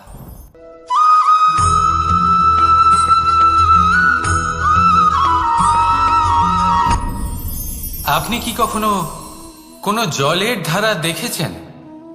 তার সামনে যতই মাটি থাকুক না কেন, যতই কাদা থাকুক না কেন, যখন এই জলের ধারা বইতে আরম্ভ করে দেয়, তাহলে নিজের মনের, নিজের ভাবনার, নিজের জীবনের যত অনাবশ্যক তত্ত্ব আছে, অনুপযোগী অংশ রয়েছে, অর্থাৎ অপরিষ্কার অংশ রয়েছে, তা নিজে থেকেই নির্মল হয়ে উঠবে। আর যেরকম জলের ধারা কখনো থেমে থাকে না, সব সময় বয়ে চলে, সেইভাবে আপনিও কখনোই থামবেন না। সবসময় বয়ে চলুন, এগোতে থাকুন। পথে যদি অনেক বিপদ আসে, সমস্যা আসে, থামবেন না, তার উপর নিরন্তর প্রহার করুন, নিরন্তর প্রয়াস করুন, আর অগ্রসর হন। আপনি ভেবে দেখুন, এই জলের ধারা কখনো থেমে থাকে না, সবসময় বয়ে চলে, বিপদের সম্মুখীন হয়ে তাকে সাথে বয়ে নিয়ে চলে। সেই জন্য জলের ধারা, প্রবাহমান এই ধারা, এর থেকে কখনো দুর্গন্ধ আসে না, এতে কখনো ময়লা জমতে পারে না, বরং পালিত হয় সুন্দর প্রাণবন্ত জীবজন্তু, যেমন সুন্দর ছোট মাছ। তাই আপনিও এটাই করুন, কখনো থামবেন না, শুধু চলতে থাকুন, জলের ধারার মতো বইতে থাকুন। আপনি আপনার লক্ষ্য অবশ্যই খুঁজে পাবেন, আর তার সাথে নিজের অন্তরের যে মালিন্য রয়েছে তা আপনি নিজেই নিজের থেকে দূরে করে দেবেন। তাহলে আসুন আর আমার সাথে ভালোবেসে বলুন, রাধা রাধা।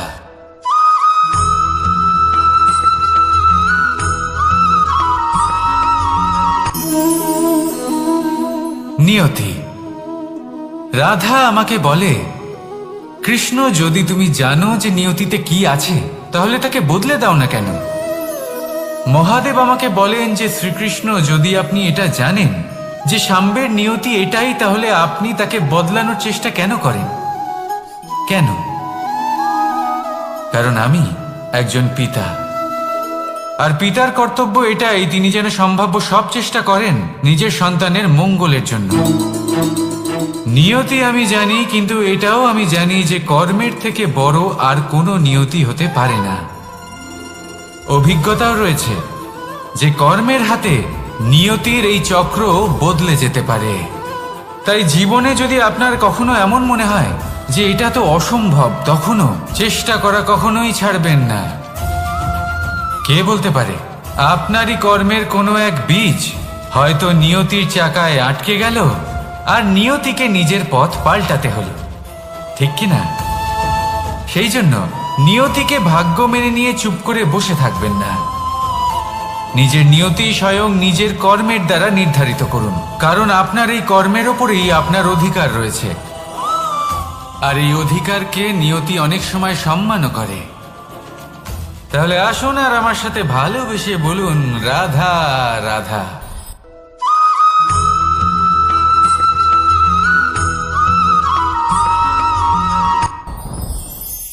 সাথী।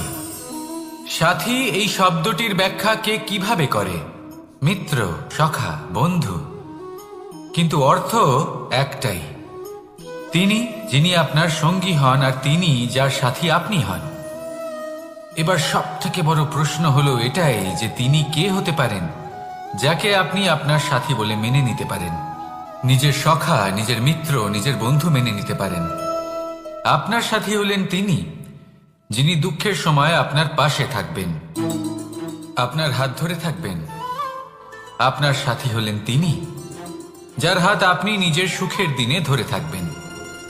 সেই সাথীরই হাত ধরুন যিনি দুঃখে সবসময় আপনাকে সাহায্য করার জন্য তৎপর হয়ে থাকেন, আপনার পাশে থাকেন, আর যাকে সুখের দিনে আপনি আপনার সাথে রাখতে পারেন। আর যখন আপনার সাথে আপনার এই সাথী থাকবে, তখন আপনি এটা বুঝবেন যে যখন জীবনে দুঃখ আসে তখন এই দুঃখ কমে যায়, সবার মধ্যে ভাগ হয়ে যায়।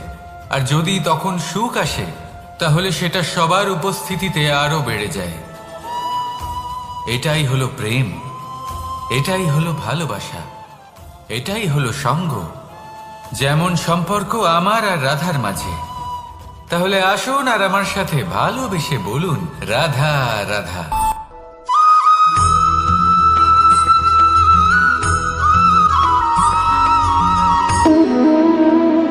সম্পর্ক হলো আমাদের জীবনের একটি আধার। কিছু সম্পর্ক এমন যা আমরা জন্মসূত্রে লাভ করি, যেমন পরিবার, মা, বাবা। কিছু সম্পর্ক আছে যা আমরা জীবনে অর্জন করে থাকি, তা সে প্রেমের হোক, স্নেহের হোক বা বন্ধুত্বের। এই সকল সম্পর্ক লাভ করার বা গড়ে তোলার 5টি ধাপ রয়েছে। প্রথম ধাপ, কোনো ব্যক্তির সাথে আলাপ হওয়া, তার সাথে কথা বলা বা তাকে দেখা। দ্বিতীয় ধাপ, সে ব্যক্তিকে আমাদের ভালো লাগা।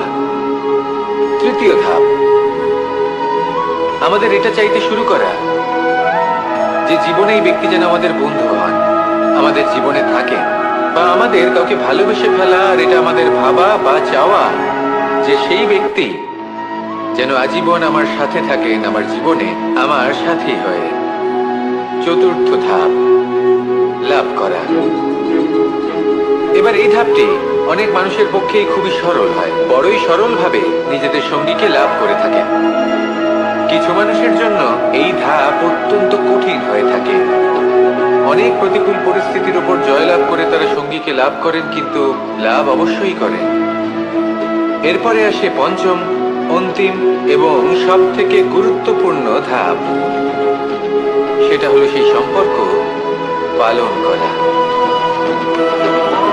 এটা হলো এমন এক বিষয় যা প্রত্যেক মানুষের শেখা উচিত। যদি ব্যক্তি নিজের জীবনে সম্পর্ক রক্ষা করতে শিখে যান, তবে প্রত্যেক সম্পর্ক তার জীবনকে স্বর্গ করে তুলবে। আসুন আর আমার সাথে ভালোবেসে বলুন, রাধা রাধা।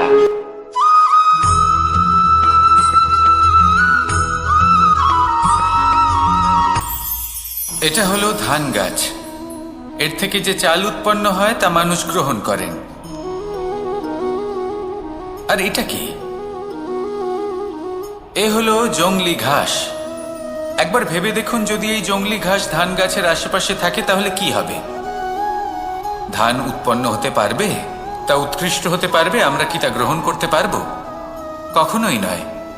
এই জংলি ঘাস ধানকে নষ্ট করে দেবে, কিন্তু নিজে জীবিত থাকবে। এটাই হলো আজকের শিক্ষা। এই সংসারে যদি আপনি নীতির পথে চলতে চান, উচিত কর্ম করতে চান, সংসারকে সেবা করতে চান, তাহলে জংলি ঘাসের মতো ব্যক্তিদের থেকে সবসময় দূরে থাকতে হবে। সেই ব্যক্তি যারা দুর্নীতি এবং মিথ্যা দ্বারা পরিপূর্ণ, যাদের ব্যবহার অশুভ, যাদের অনেক অশুভ গুণ রয়েছে, তারা সঠিক নয়। সেই সকল ব্যক্তি যাদের চরিত্র অত্যন্ত দুষ্ট হয়, তারা হয় শুভ চরিত্রের ব্যক্তিকে একদম নষ্ট করে দেয়, নয় নিজের মতো বানিয়ে তোলে। তাই যদি আপনি নীতির পথে চলতে চান, এই সংসারের জন্য শুভ কর্ম করতে চান, তাহলে সেই সঙ্গ লাভ করুন যে সঙ্গ জ্ঞানে পরিপূর্ণ, যাদের মধ্যে অনেক গুণ আছে, যাদের থেকে প্রতিদিন কিছু শিখতে পারবেন। এমন ব্যক্তির সাথে জীবন অতিবাহিত করুন, দুরাচারীদের থেকে দূরে থাকুন। তবেই এই মন প্রসন্ন হয়ে বলবে, রাধা রাধা।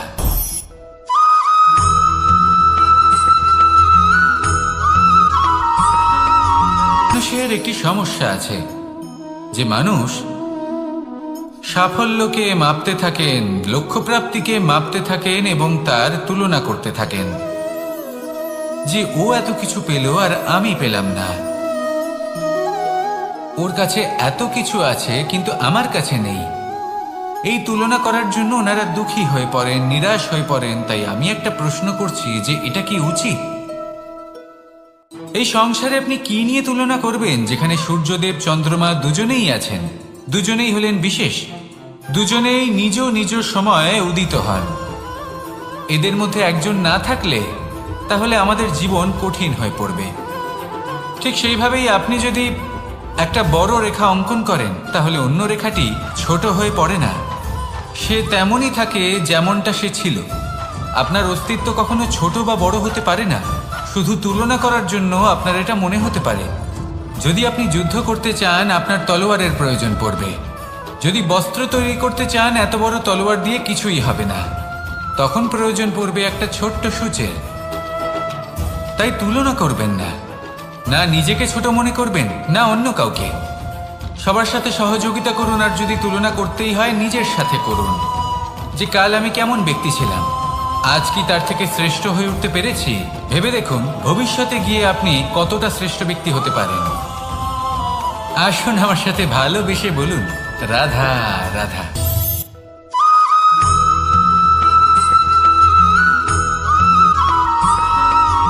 ফিরে আসছিলেন এবং তাদের ফেরার পথে হঠাৎ করে কোথাও থেকে একটি বাছুর চলে এলো। এই দুই বোন ভয়ভীত হয়ে গেলেন, আর তাদের হাত থেকে সেই আটা পড়ে গেল, মাটিতে মিশে গেল। এবার এই পুরো ঘটনাক্রমে যদি কারোর বিন্দুমাত্র লাভ হয়ে থাকে, বিন্দুমাত্র আনন্দ পেয়ে থাকে, তাহলে সে কে? সেই ছোট বোন, যিনি মাঝে মাঝেই গমের দানা তুলছিলেন এবং খাচ্ছিলেন। কিছুটা হলেও উনি আনন্দ লাভ করেছিলেন। এবার এরকমই হলো আমাদের জীবনে ভক্তি এবং ভালোবাসা সংক্রান্ত বিষয়। মানুষ নিজের জীবনের দৈনিক কাজে এতটাই ব্যস্ত হয়ে পড়েন, প্রত্যেক দিন শুধু কাজ কাজ কাজ কাজ করতে থাকেন, আর তাতে ভক্তি এবং ভালোবাসার জন্য সময় বার করতেই পারেন না। দেখুন, জীবনে ভক্তি আর প্রেমের এই যে ছোট ছোট মুহূর্ত আছে, এগুলো যদি আপনি যাপন করতে পারেন, তাহলে তাতেই আপনি তৃপ্তি লাভ করবেন। বাকি সবই আপনার ব্যর্থ বলেই মনে হবে। জীবনে যখনই আপনি কোনো কাজ করবেন, ঈশ্বরের প্রতি সমর্পিত হয়ে সেই কাজ করুন। আর যখনই সময় পাবেন, তাহলে সেই সময় নিজের আপনজনদের দিন, যাদের আপনি ভালোবাসেন, তাদের প্রতি যত্নবান হন, তাদের শুভাকাঙ্ক্ষী হন। এই প্রেম আর ভক্তির ছোট ছোট মুহূর্তগুলো আপনার জীবনকে চরিতার্থ করে তুলবে। আসুন আমার সাথে ভালোবেসে বলুন, রাধা রাধা।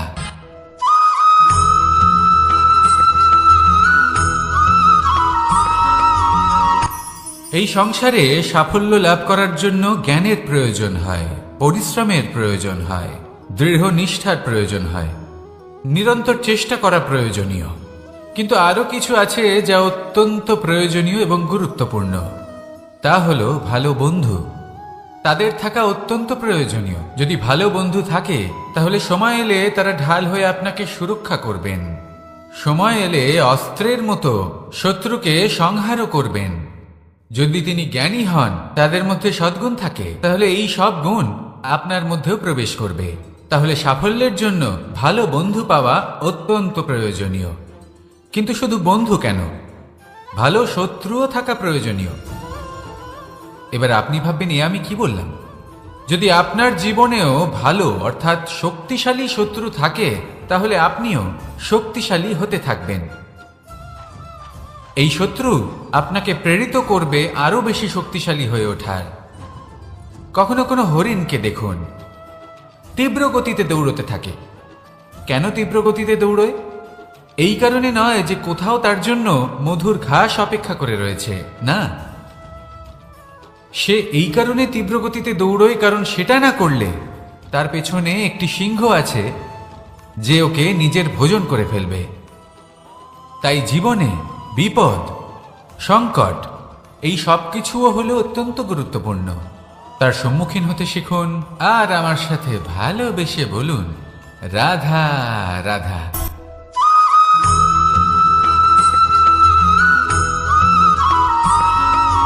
জীবনে অগ্রসর হওয়ার জন্য আমাদের কাকে প্রয়োজন হয়?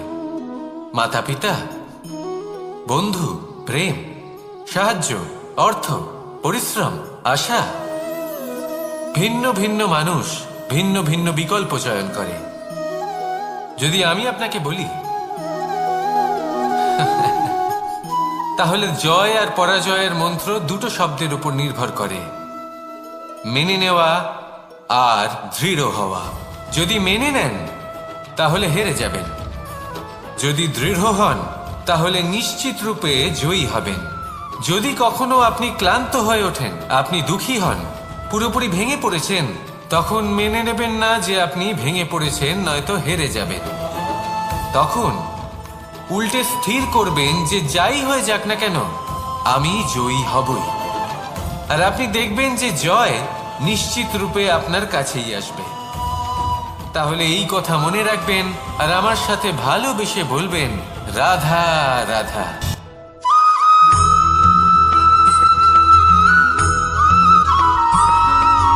জীবনে যখন কোনো ব্যক্তি নিজের লক্ষ্য প্রাপ্তির জন্য নিরন্তর পরিশ্রম করতে থাকেন, চেষ্টা করতে থাকেন, তখন তিনি কষ্ট অনুভব করেন। কখনো শারীরিক কষ্ট, কখনো মানসিক কষ্ট। এবার উনি এটা ভাবতে থাকেন যে আমি কি উচিত করছি নাকি অনুচিত করছি। কারণ অন্যদিকে এমন একজন ব্যক্তিও আছেন যিনি একদমই পরিশ্রম চেষ্টা করছেন না। তিনি মদিরা পান করেন, বিলাসিতায় জীবন কাটান, অলস প্রকৃতির হয়ে ওঠেন, নিদ্রাতে বিলীন হয়ে থাকেন আর ভাবেন যে তিনি সুখ লাভ করছেন। কিন্তু এরকম কেন হয়? কারণ যখন আমরা সৎ পথে থাকি, উচিত পথে চলি, লক্ষ্য প্রাপ্ত করার জন্য চেষ্টা করতে থাকি, তখন আমাদের ভেতরে থাকা নেতিবাচক শক্তি এবং পাপ এই দেহকে ত্যাগ করে দেয়। আর এই অনুভূতিটাই আমাদের দুঃখের অনুভূতি দেয়, কষ্ট দেয়। এবার সেখানে যদি আমরা কুপথে চলি, অনুচিত পথে চলতে থাকি, তাহলে আমাদের ভেতরে থাকা পুণ্য এবং ধনাত্মক শক্তি আমাদের দেহ ত্যাগ করে দেয়। আর এই অনুভূতির কারণেই আমরা সুখ অনুভব করি। কিন্তু কখনো ভাববেন যে এই সুখ বেশি সময় পর্যন্ত থাকে না।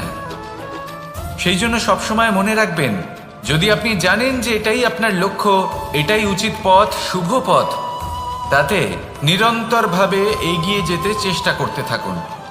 এই কষ্ট আপনাকে সুখের পরাকাষ্ঠায় কখন পৌঁছে দেবে তা আপনি জানতেই পারবেন না। আসুন আমার সাথে ভালোবেসে বলুন, রাধা রাধা।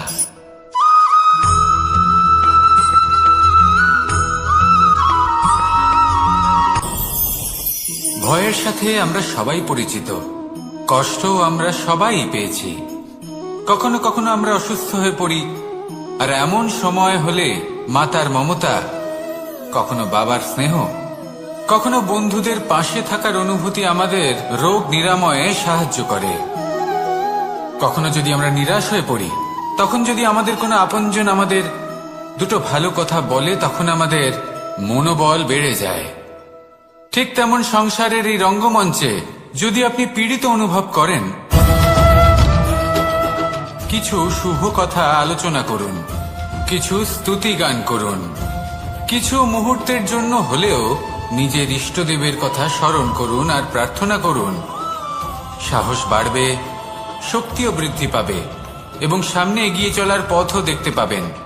তখন এই মন প্রসন্ন হয়ে বলবে, রাধা রাধা।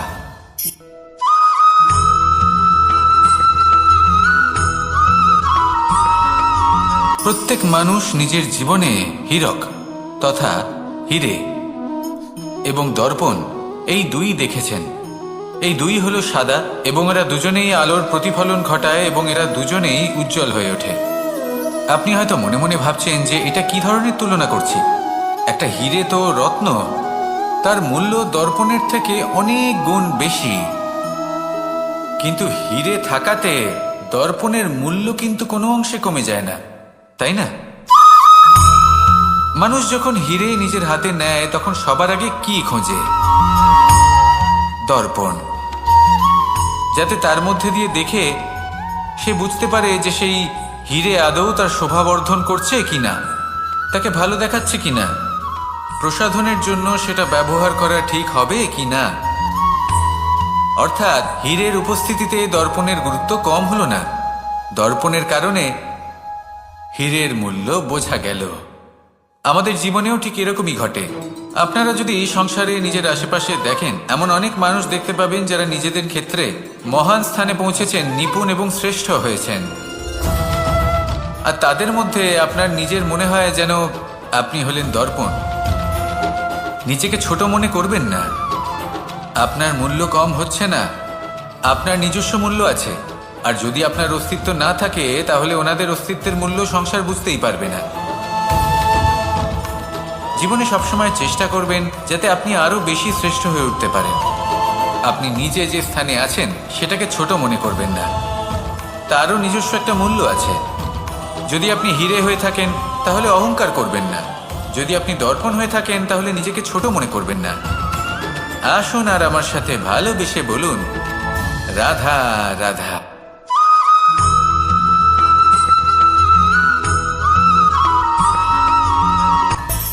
মানুষের মধ্যে একটা বিচিত্র প্রবৃত্তি থাকে, অন্য সকলের বিষয়ে, তাদের জীবনের বিষয়ে, তাদের ব্যক্তিত্বের বিষয়ে, তাদের ভবিষ্যতের বিষয়ে অনুমান করা।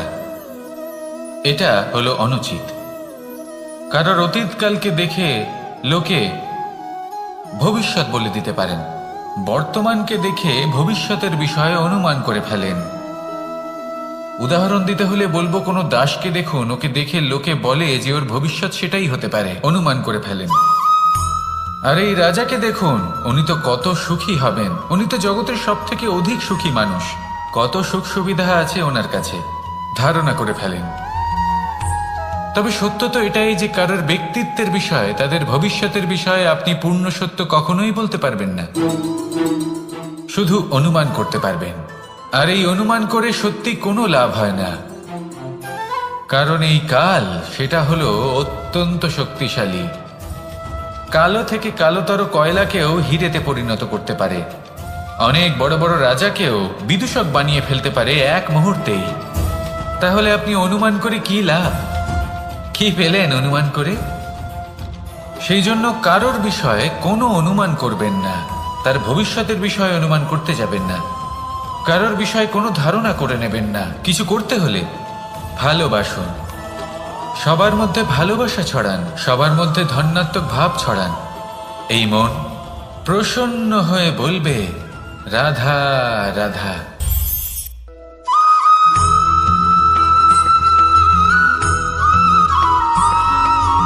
কথায় আছে, প্রত্যেক পুত্র তার পিতার প্রতিচ্ছবি হয়, আর সমস্ত প্রতিচ্ছবি চায় যেন সে তার অস্তিত্ব প্রাপ্ত করতে পারে। পুত্র চায় সে যেন তার পিতার মতো হয়, বা কখনো কখনো তার থেকেও শ্রেষ্ঠ হয়। সেটা কোনো অনুচিত ব্যাপার নয়। অনুচিত তখন হয় যখন পুত্র নিজের পিতার মতো হবার স্বপ্ন পূরণ করতে গিয়ে বা তার থেকেও শ্রেষ্ঠ হওয়ার স্বপ্ন পূরণে অনুচিত পথের আশ্রয় নেয়। কারণ তারপরে সে তার পিতার গুণগুলি আত্মসাৎ করতে চায় না। সে শুধুই এটা চায় যে সংসারের চোখে যেন আমি শ্রেষ্ঠ প্রমাণিত হই। এটা অনুচিত। সংসারে এমন অনেক মানুষ আছেন যারা এই কারণে শ্রেষ্ঠ হবার চেষ্টা করেন যাতে তার পরিবারের তার পিতার সম্মান বৃদ্ধি পায়। এমনও মানুষ থাকেন, আর এটাই হলো পার্থক্য উদ্দেশ্যের। মনে রাখবেন, যদি আপনার উদ্দেশ্য শুভ হয় তাহলে পথও শুভ হবে, যদি আপনার উদ্দেশ্য অশুভ হয় তাহলে পথও অশুভ হবে। তাহলে নিজের পিতার মতো হবার চেষ্টা অবশ্যই করুন, তার থেকেও শ্রেষ্ঠ হওয়ার চেষ্টা অবশ্যই করুন, কিন্তু মনে রাখবেন আপনার সংকল্প আর আপনার উদ্দেশ্য এই দুই শুভ হওয়া উচিত। তাহলে আসুন আর আমার সাথে ভালোবেসে বলুন, রাধা রাধা।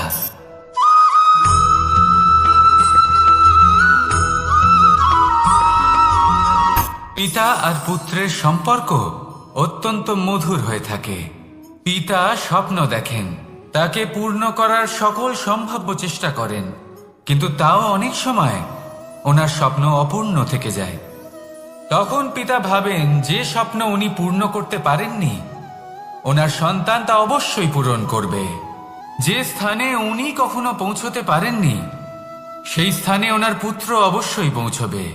পিতা নিজের সন্তানের ভবিষ্যৎ নিয়ে সেই স্বপ্ন দেখেন, আর যখন সেই সন্তান সামনে এগোতে থাকে তখন তার দুঃখ হয় না, বরং গর্ব হয়। ওনার ভালো লাগে এটা দেখে যে ওনার সন্তান অনেক উন্নতি করছে। কিন্তু যখন সন্তান নিজের অভিভাবকের শক্তি দেখে, তার যশ দেখে হিংসা করতে থাকে, সমস্যা সেইখানেই শুরু হয়।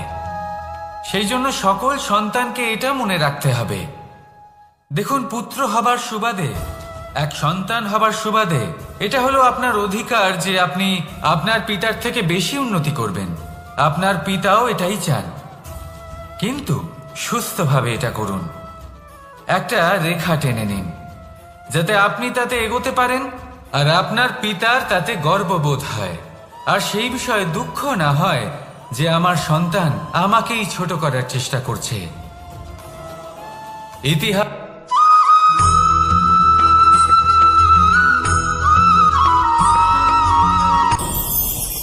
ভয়ের সাথে আমরা সবাই পরিচিত, কষ্টও আমরা সবাই পেয়েছি। কখনো কখনো আমরা অসুস্থ হয়ে পড়ি, আর এমন সময় হলে মাতার মমতা, কখনো বাবার স্নেহ, কখনো বন্ধুদের পাশে থাকার অনুভূতি আমাদের রোগ নিরাময়ে সাহায্য করে। কখনো যদি আমরা নিরাশ হয়ে পড়ি, তখন যদি আমাদের কোনো আপনজন আমাদের দুটো ভালো কথা বলে, তখন আমাদের মনোবল বেড়ে যায়। ঠিক তেমন সংসারের এই রঙ্গমঞ্চে যদি আপনি পীড়িত অনুভব করেন, কিছু শুভ কথা আলোচনা করুন, কিছু স্তুতি গান করুন, কিছু মুহূর্তের জন্য হলেও নিজের ইষ্টদেবের কথা স্মরণ করুন আর প্রার্থনা করুন। সাহস বাড়বে, শক্তিও বৃদ্ধি পাবে এবং সামনে এগিয়ে চলার পথও দেখতে পাবেন। তখন এই মন প্রসন্ন হয়ে বলবে, রাধা রাধা।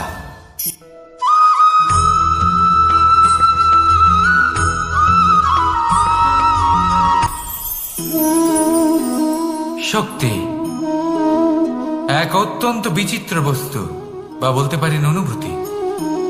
পিতা সবসময় চান যেন তিনি তার শক্তি পুত্রকে। আসুন আপনাকে সহজে বোঝাই, যদি আপনি সুপাত্র হন আর আপনাকে শক্তি দেওয়া হয়, তাহলে আপনি সেই শক্তির গুরুত্ব বুঝবেন, কোথায় সেই শক্তি প্রয়োগ করা উচিত সেটা বুঝবেন। আর এটা যেহেতু অর্জন করা শক্তি হবে, সেই শক্তির অপব্যবহার হবে না। কিন্তু যদি এই আপনি কুপাত্র হন আর যদি আপনাকে এই শক্তি দেওয়া হয়, তাহলে কি হবে? দেখতে গেলে এই শক্তি আপনি দান হিসেবে পেয়েছেন, তাই না আপনি এই শক্তির গুরুত্ব বুঝবেন আর না এর প্রয়োগ আপনি জানবেন। তার অপব্যবহার হওয়া সুনিশ্চিত। তাই যদি আপনি কোনো শক্তি অর্জন করতে চান তাহলে আগে তার যোগ্য হয়ে উঠুন, পুত্র নয় পাত্র হয়ে উঠুন। আর আমার সাথে ভালোবেসে বলুন, রাধা রাধা।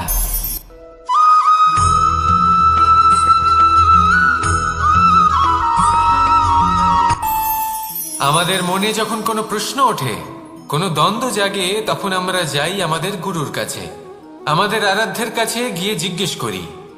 এইভাবেই একদিন আমি পৌঁছলাম আমার আরাধ্যের কাছে, আমার মহাদেবের কাছে, আর ওনাকে প্রশ্ন করলাম যে মহাদেব, জীবনে আনন্দ পাওয়ার, উৎসব পালনের, প্রেম ভাগ করে নেবার, জীবনকে উপভোগ করে নেওয়ার সর্বশ্রেষ্ঠ সময় কোনটা? মহাদেব হাসলেন আর উনি বললেন, জীবনে উৎসব পালনের সব থেকে শ্রেষ্ঠ দিন হল মৃত্যুর ঠিক আগের দিনটা। প্রেম ভাগ করে নেওয়ার সব থেকে শ্রেষ্ঠ মুহূর্ত হল মৃত্যুর ঠিক আগের মুহূর্ত।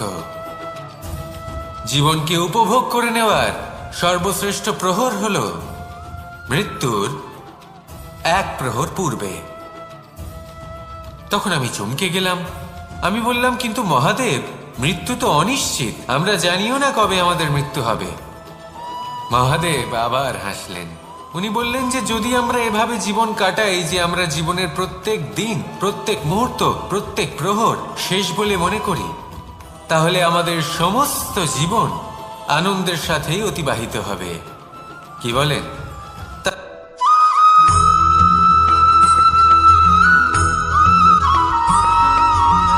এই সংসারের সব থেকে গুরুত্বপূর্ণ তত্ত্ব কোনটা? প্রথম হলো সময়। জন্ম থেকে মৃত্যু পর্যন্ত এই যে সময়, এটাই তো হলো জীবন। দ্বিতীয় হলো জীবন, যাতে আমরা সময়ের সদ্ব্যবহার করি, শ্রেষ্ঠ থেকে শ্রেষ্ঠতর কাজ করার চেষ্টা করি, বহু বছরের এই পরম্পরা, এই সংস্কৃতিকে এগিয়ে নিয়ে যাওয়ার চেষ্টা করি, এই সংসারে আমরা অংশগ্রহণ করতে চেষ্টা করি। তৃতীয় হলো ধন, সেই ধন যা প্রত্যেক ব্যক্তি অর্জন করতে চেষ্টা করেন। এবার এই তিনটি তত্ত্বের মধ্যে একটা সামঞ্জস্য আছে, সমান ব্যাপার আছে, সে ধনই হোক বা সময় হোক বা হোক জীবন। আর সেই সমান ব্যাপার হলো যে যদি আপনি এটা গণনা করতে থাকেন তাহলে তা কমতে থাকে, যদি আপনি এটা ব্যবহার করেন তাহলে তা বাড়তে থাকে। একে সংগঠিত করে রাখতে চেষ্টা করলে এ হাত থেকে ফসকে যায়, কিন্তু যদি আপনি একে সামলে রাখতে শিখে যান তাহলে এমন কাজ করবেন যাতে সংসারের সাথে সাথে পরবর্তী প্রজন্ম লাভবান হবে।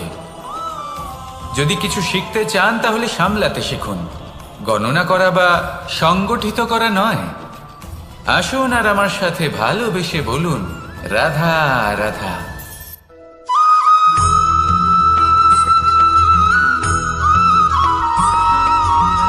যখন আমরা কোনো বনে প্রবেশ করি তখন এই সবুজ ঘাস দেখে, এই কোমল ঘাস দেখে আমাদের মন প্রফুল্ল হয়ে ওঠে। ভিন্ন ভিন্ন প্রজাতির ফুল, ভিন্ন ভিন্ন রঙের ফুল দেখে এই মন আনন্দে ভরে ওঠে। এখানে শিশুরা আনন্দ লাভ করে, বড়রা ভোজন গ্রহণ করেন, কথাবার্তা বলেন, হাঁটাহাঁটি করে বেড়ান। এবার ভেবে দেখুন, যখন এই উপবনের নির্মাণ হয়েছিল সেই সময় যদি এই মাটিকে সঠিকভাবে খনন না করা হতো, যদি তাতে সঠিকভাবে বীজ রোপণ না করা হতো, যদি কোনো সংঘর্ষ না হতো, পরিশ্রম না করা হতো, যদি চলতে চলতে পায়ে কাঁটা না বিঁধে যেত, তাহলে এই সুন্দর বন দেখে আমরা কি এই আনন্দ লাভ করতে পারতাম? কখনোই নয়। ধরুন কোনো নদীর তটে সুন্দর একটি বন আছে, সেই বনের আনন্দ লাভ করতে গেলে আপনাকে সেই নদী পার করতেই হবে। যদি সুখের নদীর কাছে পৌঁছতে চান তাহলে তটে যে কাঁটা রয়েছে সেগুলোর সাথে সংঘর্ষ করতেই হবে। এই সংসারে যদি আপনি সুখ লাভ করতে চান তাহলে সুখ লাভের এই যাত্রা শুরু করতে হবে সংঘর্ষ দ্বারা। তাহলে সংঘর্ষকে স্বাগত জানান, এর পেছনেই সুখ রয়েছে যা আপনার জন্য অপেক্ষা করছে। এবার হাসুন আর আমার সাথে ভালোবেসে বলুন, রাধা।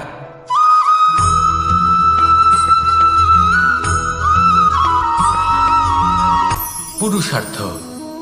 শাস্ত্রে 4 ধরনের পুরুষার্থের কথা বলা হয়েছে। প্রথম হলো ধর্ম। আপনি কি জানেন এই ধর্ম আসলে কি? আপনার কি মনে হয় ধর্ম আসলে কি? কোনো বিশেষ ঈশ্বরকে মানাই কি ধর্ম বলা হয়? নাকি কোনো বিশেষ রীতি পালন করাই হলো ধর্ম? নাকি কোনো বিশেষ সাহিত্যকে সর্বশ্রেষ্ঠ মনে করাই হলো ধর্ম?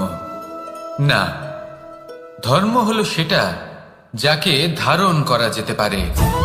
আর ধারণ শুধু সেটাই করা যায় যা পবিত্র। পবিত্র শুধু তাকেই বলা হয় যা নিঃস্বার্থ, যার মধ্যে শাসন করার কোনো ইচ্ছে নেই, যা সরলভাবেই প্রবাহমান, জল এবং বায়ুর মতো। যখন কোনো ব্যক্তি ধর্মকে ধারণ করেন এবং সেই ধর্ম সেই ব্যক্তিকে রক্ষা করে, তখন তাকে ধর্ম বলা হয়। ধর্ম যা রক্ষা করে অহংকার থেকে, খারাপ চিন্তার হাত থেকে। সেই জন্য পুরুষার্থ গড়ে তোলার আগে, ধর্ম পালন করার আগে ধর্মের প্রকৃত অর্থ কি সেটা বুঝে নিন। এটা জেনে রাখুন যে সমস্ত ধর্মের আধার, সমস্ত ধর্মের ভিত শুধুমাত্র ভালোবাসা। আসুন আর এই ভালোবাসার সাথেই বলুন রাধা রাধা।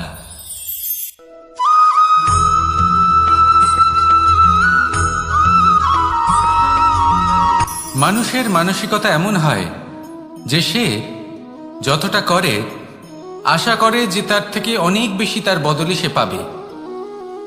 দেখুন, সবকিছুই আপনার ভাবনা চিন্তার উপর নির্ভর করছে। আপনি যদি ফলের বিষয়ে ভেবে কর্ম করতে থাকেন তাহলে সেটা অনুচিত। জীবনের আসল আনন্দ হলো নিজের কর্ম করতে থাকা, ফলের চিন্তা করা উচিত নয়। যদি আপনি এরকম ভাবেন যে আমি এতটা করছি, আমার এতটা পাওয়া উচিত, সেই ভাবনা অনুচিত।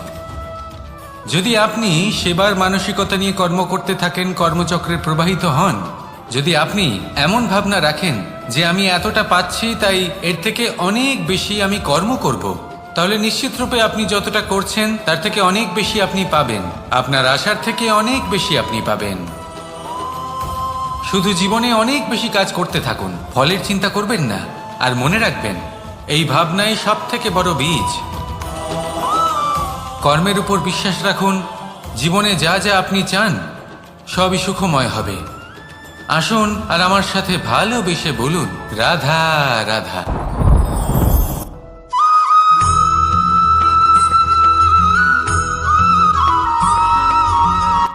সংসারে আমাদের জীবনে যখন কোনো সুখ বা দুঃখ আসে, তার জন্য আমরা কাউকে না কাউকে অবশ্যই দায়ী করে থাকি, তাই না? এই ব্যক্তি আমাদের সাথে এরকম কাজ করেছেন তাই আমার সাথে এমন হলো। ওই ব্যক্তি যদি এমনটা না করতেন তাহলে আজ আমি ওই স্থানে পৌঁছতে পারতাম। সবই আপনার দৃষ্টিভঙ্গির ওপর নির্ভরশীল। আর যদি আপনার দৃষ্টিভঙ্গি এমন হয় তাহলে তা অনুচিত। সত্যি কথা বলতে এই সংসারে ভিন্ন ভিন্ন ধরনের মানুষ আছে। এটা আপনার উপর নির্ভর করছে কিভাবে তাদের স্বাগত জানাবেন। একবার ভাবুন, আমি আমার দুটো হাত সামনে নিয়ে এলাম, দুটো মুঠো খুলে দিলাম। দুই প্রকারের মানুষ আসবেন, কিছু না কিছু দিয়ে যাবেন। এই মুঠো যদি আমি বন্ধ করে দিই তাহলে না কেউ আমাকে কিছু দিতে পারবে, না আমার কিছু যাবে আসবে। নিশ্চয়ই বুঝতে পারছেন এই দুই ধরনের ব্যক্তি কারা এবং তারা কি দিয়ে যান। আমি যদি নিজের মুঠো খুলে দিই তাহলে কিছু ভালো মানুষ আসবেন, আমাকে আনন্দ, সন্তুষ্টি, জ্ঞান প্রদান করে যাবেন, ভালো অভিজ্ঞতা দিয়ে যাবেন। কোনো খারাপ ব্যক্তি যদি আসেন তাহলে তিনিও খারাপ অভিজ্ঞতা দেবেন, যার থেকে আমি শিক্ষা লাভ করব। এই সব কিছু আমি লাভ করতে পারি। মুঠো যদি বন্ধ করে রাখি তাহলে আমি কিছুই পাবো না। দেখুন, এই সংসারে প্রত্যেকের জীবনে এইরকম। প্রত্যেকের জীবনে সবকিছুই আছে, ভালো খারাপ দুই মানুষই আছে। ভালো অভিজ্ঞতা আছে, খারাপ অভিজ্ঞতা আছে। নির্ভর করছে আপনার উপর যে আপনি কি করবেন, এনাদের স্বাগত কিভাবে জানাবেন, কার থেকে কি বুঝবেন, কি শিখতে পারবেন, আর কোন দৃষ্টিভঙ্গি নিয়ে অগ্রসর হবেন। এটাই নির্ধারণ করবে যে আপনার জীবন কেমন হবে। আসুন আমার সাথে ভালোবেসে বলুন রাধা রাধা।